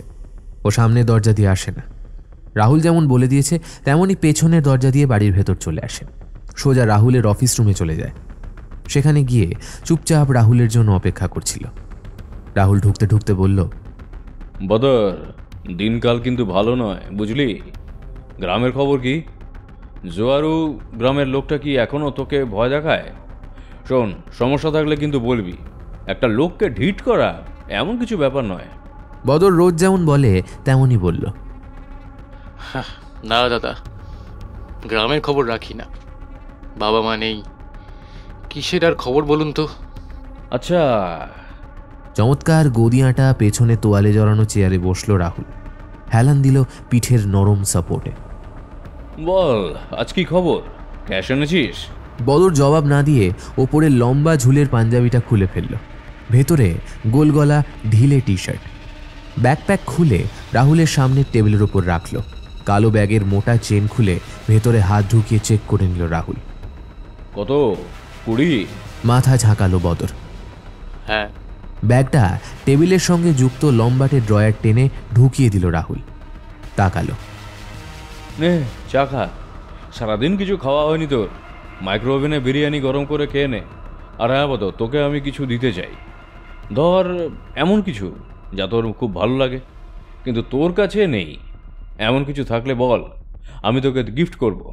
বদর লজ্জা পেল। ওর কিছুই চাই না। রাহুল হাসল। শোন, আজ ভেবে রাখ, কাল বলিস, কেমন? তুই এখন যা, ওয়াশরুম থেকে ঘুরে এসে বিরিয়ানি গরম করে খেয়ে নে। তোকে ফের যেতে হবে অনেকটা। দোকান না খুললে শিবলাল কৌতূহল দেখাবে, কেমন? বদর ওয়াশরুমে চলে গেল। রাহুল টাকার ব্যাগটা ড্রয়ারে লক করল। চোখ বুজে চিন্তায় ডুবে গিয়েছিল। শব্দ হতেই তাকিয়ে দেখল বদর বিরিয়ানি গরম করতে দিচ্ছে। এত রাতে দরজায় ধাক্কা দিচ্ছে কেউ। রাহুল ধরফর করে উঠে বসেছে। রীতি ছেলেকে নিয়ে ভেতরের ঘরে ঘুমোচ্ছে। তবু রীতিকে বিছানায় খুঁজল রাহুল। ডাকলো আস্তে আস্তে। রীতি, কেউ ডাকছে? ধাক্কাটা বেড়েই চলেছে। রাহুল দরজা খুলেই চমকে উঠল। হাসগার দাঁড়িয়ে আছে, হাতে রিভলভার। রাহুলকে দেখে সোজা বুকে ঠেকিয়ে দিল রিভলভার। রীতি ছুটে এসেছে, হাত জড়িয়ে ধরেছে আসগারের। ট্রিগারে আঙুল আসগারের। এক মুহূর্তের মধ্যে রাহুলের বুকে বুলেট ঠেসে দিল আসগার। বিকট চিৎকার করে উঠেছে রাহুল। করেই জেগে উঠেছে। ঘন অন্ধকারে ঘরের মধ্যে বুলেটের পোড়া গন্ধ পাচ্ছিল। দম আটকে আসছিল। ওকে সত্যি মরে গেছে? রীতি কোথায় গেল? আসগার এ বাড়িতে এসেছে?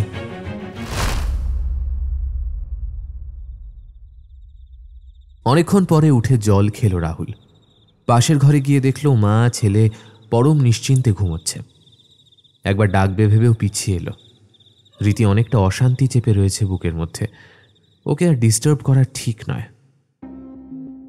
আজ প্রচণ্ড ডিস্টার্বড হয়ে আছে রাহুল। বোমাগুলো নিয়ে আসছিল বদর। আসার আগে ফোনে কথা হয়েছে দুজনেরই। রাহুল বলেছে ওর বাড়ির পেছনের একটা ঘরে, যেটা বাড়ি থেকে আলাদা, সেখানে বোমাগুলো রেখে দিতে। বদর ব্যবস্থা জানে, অনেকবার ও ঘরে মাল রেখেছে।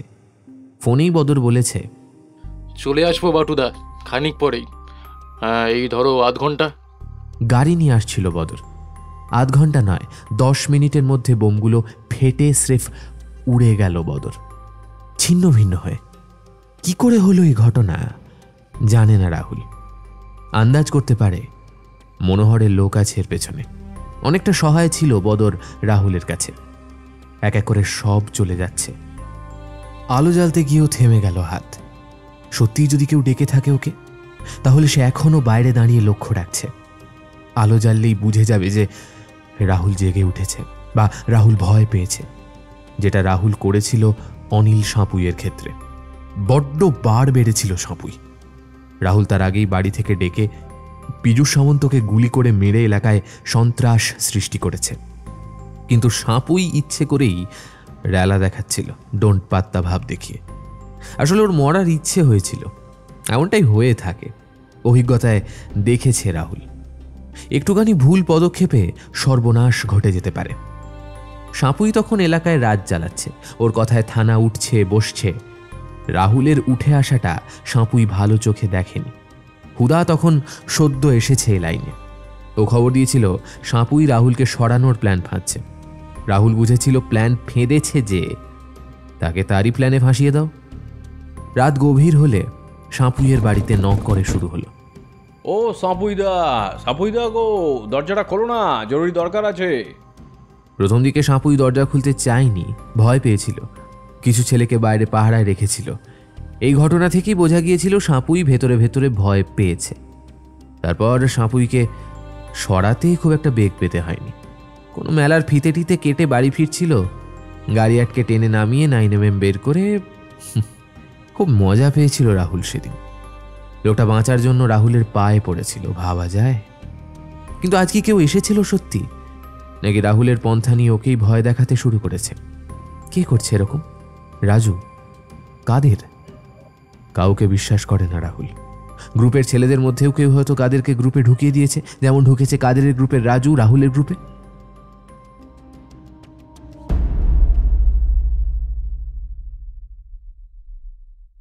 দিনটা শুরুই হলো রাত থেকে। রাতের ঘটনা বা স্বপ্ন থেকেই এলোমেলো লাগছে সবকিছু। একটা অস্বস্তি পোকা ঢুকেছে মাথায়, আস্তে আস্তে মাংস কেটে কেটে এগিয়ে যাচ্ছে শরীরের সর্বত্র, ঝেড়ে ফেলা যাচ্ছে না। আজগার কি ডাকছিল ওকে?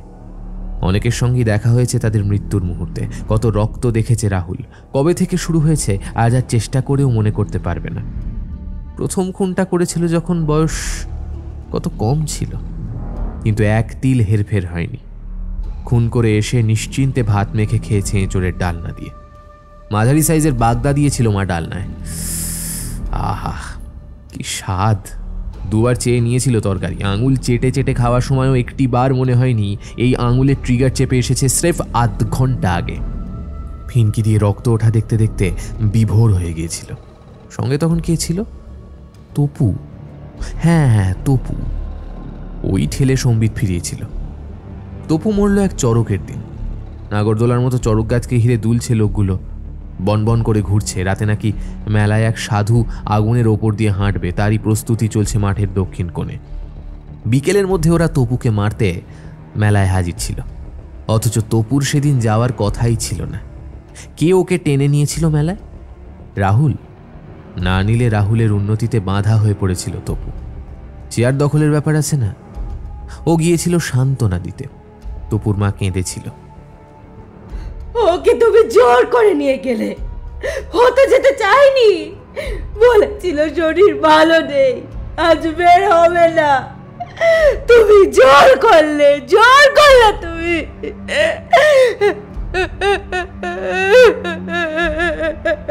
এই সেদিন বদরের সঙ্গে মুখোমুখি দেখা হলো প্রথম। বদর রাহুলের গ্রামের ছেলে। রাহুলকে দেখে ছুটে এসেছিল। ও মনে করেছিল এই প্রথম দেখা, কিন্তু বদর জানে না রাহুল কতদিন আগে থেকে বদরকে টার্গেট করে আছে। ফোন করে অপরিচিত সেজে কাজ করিয়ে নিচ্ছে। আর সেদিন তো জাভেদকে পার্কের সামনে খুন করে বেরিয়ে আসছে যখন, তখন বদরের সঙ্গে দেখা। বেশি কথা বলতে ইচ্ছে করছিল না। ওদিকে ছক্কা আবার বাইক নিয়ে অপেক্ষা করছিল। রাহুল জাভেদকে মারবে এটা তো পূর্ব পরিকল্পিত। ছক্কা দূরে ছিল রাহুলের নির্দেশে। ছক্কাকে রাহুলের সঙ্গে দেখলে জাভেদ সাবধান হয়ে যেত, অমনি দলের লোকেদের ফোনে খবর দিত। সেদিনের অ্যাকশনটা হতো না, প্ল্যান মাঠে মারা যেত। বদরটা বোকাই রয়ে গেল, কিচ্ছু বুঝতে পারে না বলে গুচ্ছের পেট্রোল বোমা নিজের কাছে রাখল। বেচারা বদর। প্রচুর কাজ করেছে রাহুলের হয়ে। যাক, কি আর করা যাবে। তবে সব মিটে গেলে বদরের দোকানে রাহুলের দলের কাউকে বসিয়ে দিতে হবে। আচ্ছা, বদরের বাপ মা কেউ নেই? গ্রামে আপন কেউ আছে নাকি? সে আবার দখল নিতে না আসে। এলেও তাকে ভাগিয়ে দিতে জাস্ট 1 মিনিট লাগবে রাহুলের।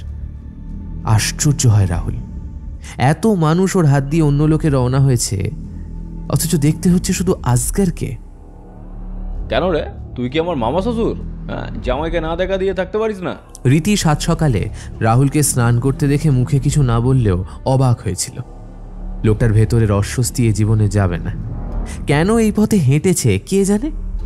কাল পাড়ার দোকানে কাঁচা হলুদের খোঁজে গিয়েছিল রীতি। ফেরার সময় রাজু রাস্তা আটকে বাইক নিয়ে দাঁড়ালো। ক্যালানো হাসি হেসে বলল, বলো কেমন আছো? মাথা গরম করেনি রীতি, সামান্য মাথা হেলিয়েছিল। ভালো বলে কাষ্ঠ হাসি দেখিয়ে চলে এসেছিল। একবারই রাজুর ক্যালানো শেষ করে দিতে জানে রীতি, তো ভয় ওর ঝাপটা রাহুলের ওপর এসে পড়বে ভেবে। এভাবে কতভাবে নিজেকে ছোট করতে হয়। রাহুল এই অঞ্চল থেকে চলে যেতেই পারে, কিন্তু জড়িয়ে পড়েছে বারবার। বেরোতে গিয়েও আরও আটকে যাচ্ছে মাকড়সার আঠায়। ও কি আদৌ বেরোতে চায়? জানলা দিয়ে বাইরের দিকে তাকিয়ে থাকে রীতি। বাড়িতে কফি নেই। পাড়ার দোকানে ব্র্যান্ডের মাল রাখে। রাহুল ওয়াশরুমে, ওর বেরোতে সময় লাগবে। রীতি পায়ে চপ্পল ঢুকিয়ে বাইরে থেকে দরজা লক করে বেরিয়ে গেল। কফি কিনেছে, চেঞ্জ নিতে অপেক্ষা করতে গিয়ে বাইরের দিকে তাকিয়ে অবাক হয়ে গেল।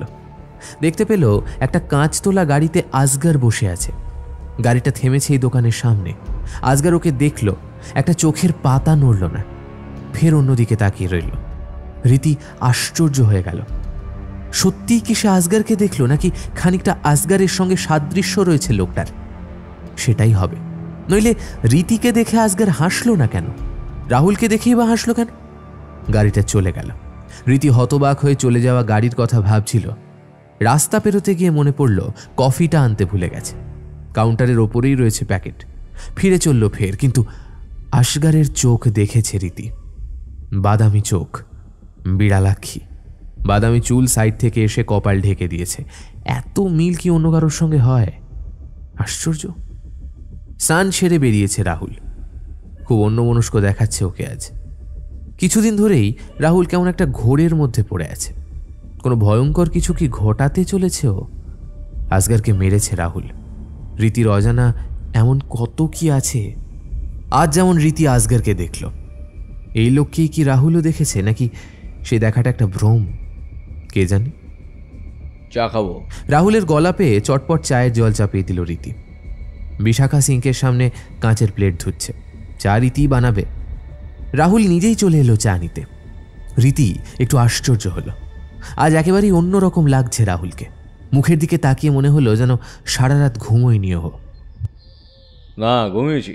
আসলে শেভ করা হয়নি। কেন? মনে ছিল না। আয়নায় দেখুন নিজেকে। দেখেছি কি না মনে করতে পারছি না। হেসে ফেলতে গিয়ে থেমে গেল রীতি। মনে ছিল না। সত্যি কথাই বলছে রাহুল, ইয়ার কি করছে না। তোমার কি শরীর খারাপ নাকি? আমাকে বলো, কিচ্ছু বুঝতে পারছি না আমি। না না, কী সব বলছো? শরীর টরীর ঠিক আছে আসলে। আচ্ছা দাও, চাটা দাও। খুব গরম বোধ হচ্ছিল বলে স্নান সেরে নিলাম। আগে তো ঘুম থেকে উঠে স্নান করতাম, অভ্যাস নষ্ট হয়ে গেছে। আজ ইচ্ছেও হলো, দুপুরের দিকেও আর একবার করতে হবে। রোদ চড়চড় করছে বাবা।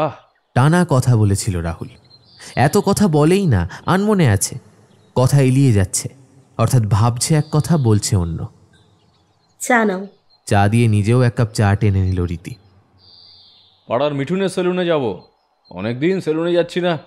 সেদিনকে বললো, হ্যাঁ গো রাহুলদা, আমার সেলুন কেমন সাজালাম দেখলেন না? আজ ভাবছি যাই, বাইরে গেলে মন ভালো থাকে। ছেলে স্কুলে গেছে, আজ অ্যাডমিট কার্ড পাবে। রীতির ইচ্ছে ছিল সঙ্গে যায়, কিন্তু রাহুল স্নানে ঢুকেছে, সেই দেখে আর গেল না। ছেলেও 7 তাড়াতাড়ি গেল, 10টার আগে স্কুলের গেট খুলবে।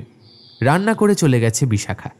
রীতি জানালার পর্দা পাল্টে দিচ্ছিল, গোলাপের ঝাড় পর্দা জুড়ে।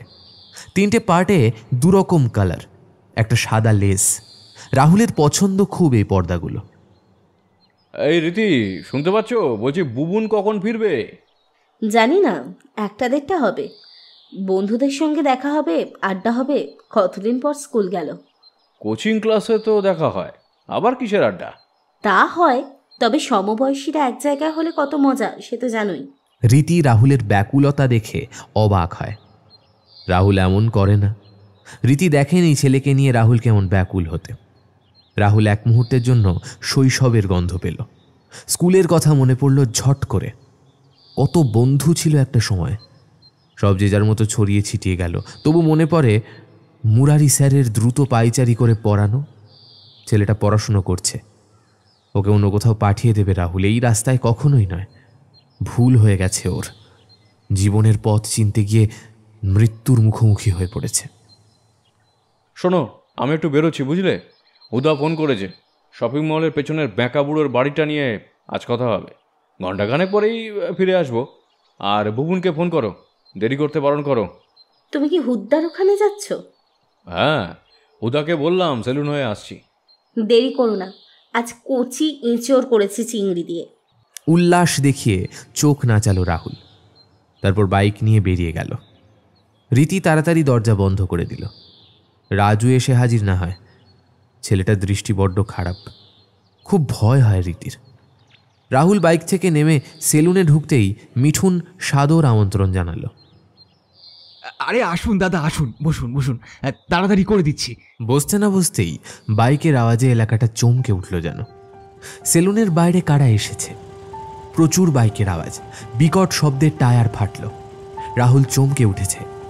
টায়ার নয়, বোম। কারা এসেছে বাইকে চেপে? বোমও ফাটাচ্ছে। খুব চেনা ছবি। রাহুলের পেছনের দরজা দিয়ে পালাতে যেতেই 4 জন লোক ঢুকে পড়ল। টানতে টানতে রাহুলকে সেলুন থেকে বের করছে। রাহুল আপ্রাণ চেষ্টা করছে ওদের হাত এড়িয়ে পালাতে, কিন্তু এরকম চেষ্টা কতবার কত কে করেছে। টানতে টানতে সেলুনের বাইরে এনে রাহুলের বুক লক্ষ্য করে ট্রিগারে আঙুল রাখল ওরা। রাহুলের বুক থেকে ফিনকি দিয়ে রক্ত কি বেরোবে, কাটা কলা গাছের মতো কি টাল খাবেও, বিলা কি সেভাবেই পড়েছিল মাটিতে। কেউ একজন এগিয়ে এসে রাহুলের মুখের ভেতর 9mm ঢুকিয়ে দিল। রাহুল একবার তাকালো, ঝাপসা দেখাচ্ছে মুখটা। কে এটা? হুদা। হুদা জানতো রাহুল এখন সেলুনে আসবে, রাহুলই বলেছিল, কিন্তু এটা হুদা নয়, মৃত্যুর জগৎ থেকে বেরিয়ে এসেছে। আসগার। হাসলো আসগার। স্ট্রেট চুলগুলো কপালের একটা সাইড ঢেকে দিয়েছে। বেড়াল চোখে তাকালো। চিনতে পারছো? হ্যাল হ্যাল করলো রাহুল, শরীরে জোর নেই। আসগার, মরে গিয়েছিলি তো? আরে ধর, চিনতে পারোনি? এটাই তোমার দোষ। দাঁড়াও, শেষবারের মতো দেখো, চিনতে পারছো? বলে চুলটা টুপি খোলার মতো খুলে ফেললো আসগার। আঙুল ঢুকিয়ে চোখের মনি খুলে দেখালো। কন্ট্যাক্ট লেন্সের নাম শুনোনি? ন্যাড়া মাথা, কালো চোখের তারা নিয়ে একগাল হাসলো। বদর আলী। পকেট থেকে অল্প দাড়ি নিয়ে থুতনিতে লাগালো। এবারে এবারে চিনলে? বদর আলী। বিস্ময় কথা ফুটলো না রাহুলের মুখে। সব তালগোল পাকিয়ে যাচ্ছে। এটা বদর। বোমা ফেটে ছিন্ন ভিন্ন শরীর নয়, পুরো সুস্থ শরীর। বদর আলী হেসে বলল, বাটুদা, আসগারের কাছে যাও। আমি আসগারের ভাই। ভুলে গিয়েছো? আসগার যে সেই কোন কালে কলকাতায় চলে এসেছিল। আসর আলী হলো আসগার। কত প্ল্যান করে তোমার কাছাকাছি এসেছিলাম আসগারের খুনের বদলা নেব বলে। আর শুধু বদলা নয়, চেয়ারটা চাই আমার, চেয়ারটা। তুমি গিফট দিতে চেয়েছিলে, আমি নিজেই নিয়ে নিচ্ছি। এই গিফট চাইলেও দিতে না। ইচ্ছা মরে গেলে নাকি? আরে শুনতে পেয়েছো? বোম ফেটে মরার গল্পটা ফেক নিউজ মাইডি, ফেক নিউজ। সব বিশ্বাস করে ঝামেলায় পড়লে তো। কত কাজ করেছি তোমার সঙ্গে, ভেতরের সব জেনেছি। কি মজা, তাই না? আরেকটু মজা নাও বাটুদা। হয় কি, আরেকটু মজা নাও। বদর ওর মুখের ভেতর নলটা ঢুকিয়ে দিয়েছে। 4 রাউন্ড গুলি চলে গেল রাহুলের মুখে। শেষবারের মতো বোম ফাটিয়ে বাইকে উঠে পড়ল ওরা। মুহূর্তে সব শান্ত। কেবল রাহুলের বাইকটা একপাশে কাত হয়ে রয়েছে। সেলুনের ভেতরে দেওয়ালে হেলান দিয়ে বসে আছে মিঠুন, কাঁপছেও।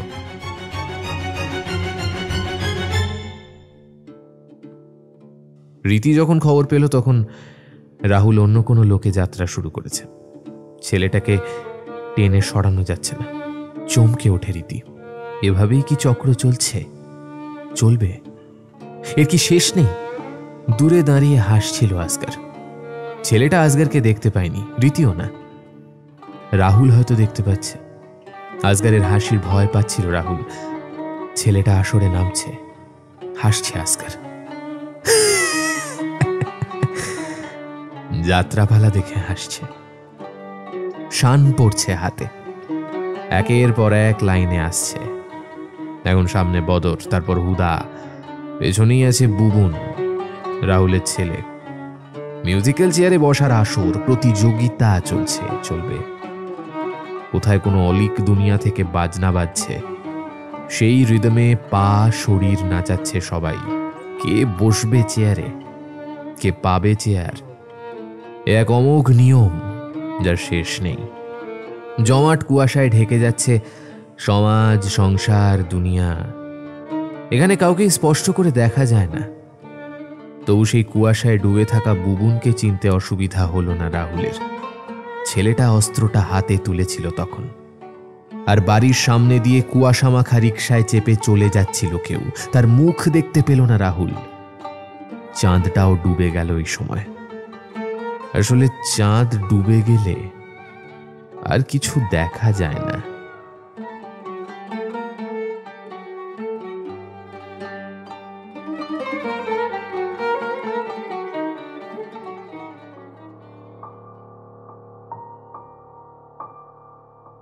এতক্ষণ আপনি শুনছিলেন চাঁদ ডুবে গেলে, রচনা সাগরিকা রায়, গল্প পাঠ এবং গল্পের সূত্রধার আমি সায়ন্তন। অন্যান্য চরিত্রে আমার সাথে ছিল সৌভিক, ঋদ্ধি, নীল, শঙ্খ, রৌনক, পার্থ, তৃষা, আর্য, দিব্যেন্দু। এই গল্পের নাট্যরূপ নির্মাণে ছিল উমা, শব্দ সংযোজনে ছিল রণজয়, আবহ সঙ্গীত ও স্পেশাল এফেক্টসে ছিল আর্য ও শঙ্খ। এই গল্পের প্রচ্ছদ নির্মাণ করেছে শুভদীপ বন্দ্যোপাধ্যায়। কেমন লাগলো আজকের গল্পটা? যদি গল্পটা আপনাদের ভালো লেগে থাকে অবশ্যই ভিডিওটিকে একটি লাইক করে দেবেন, চ্যানেলটা সাবস্ক্রাইব করতে ভুলবেন না, বেল আইকনে ক্লিক করে দেবেন সমস্ত গল্পের আপডেট এবং নোটিফিকেশনস সবার আগে পাওয়ার জন্য। আজকের মতো এখানেই শেষ করছি। নমস্কার।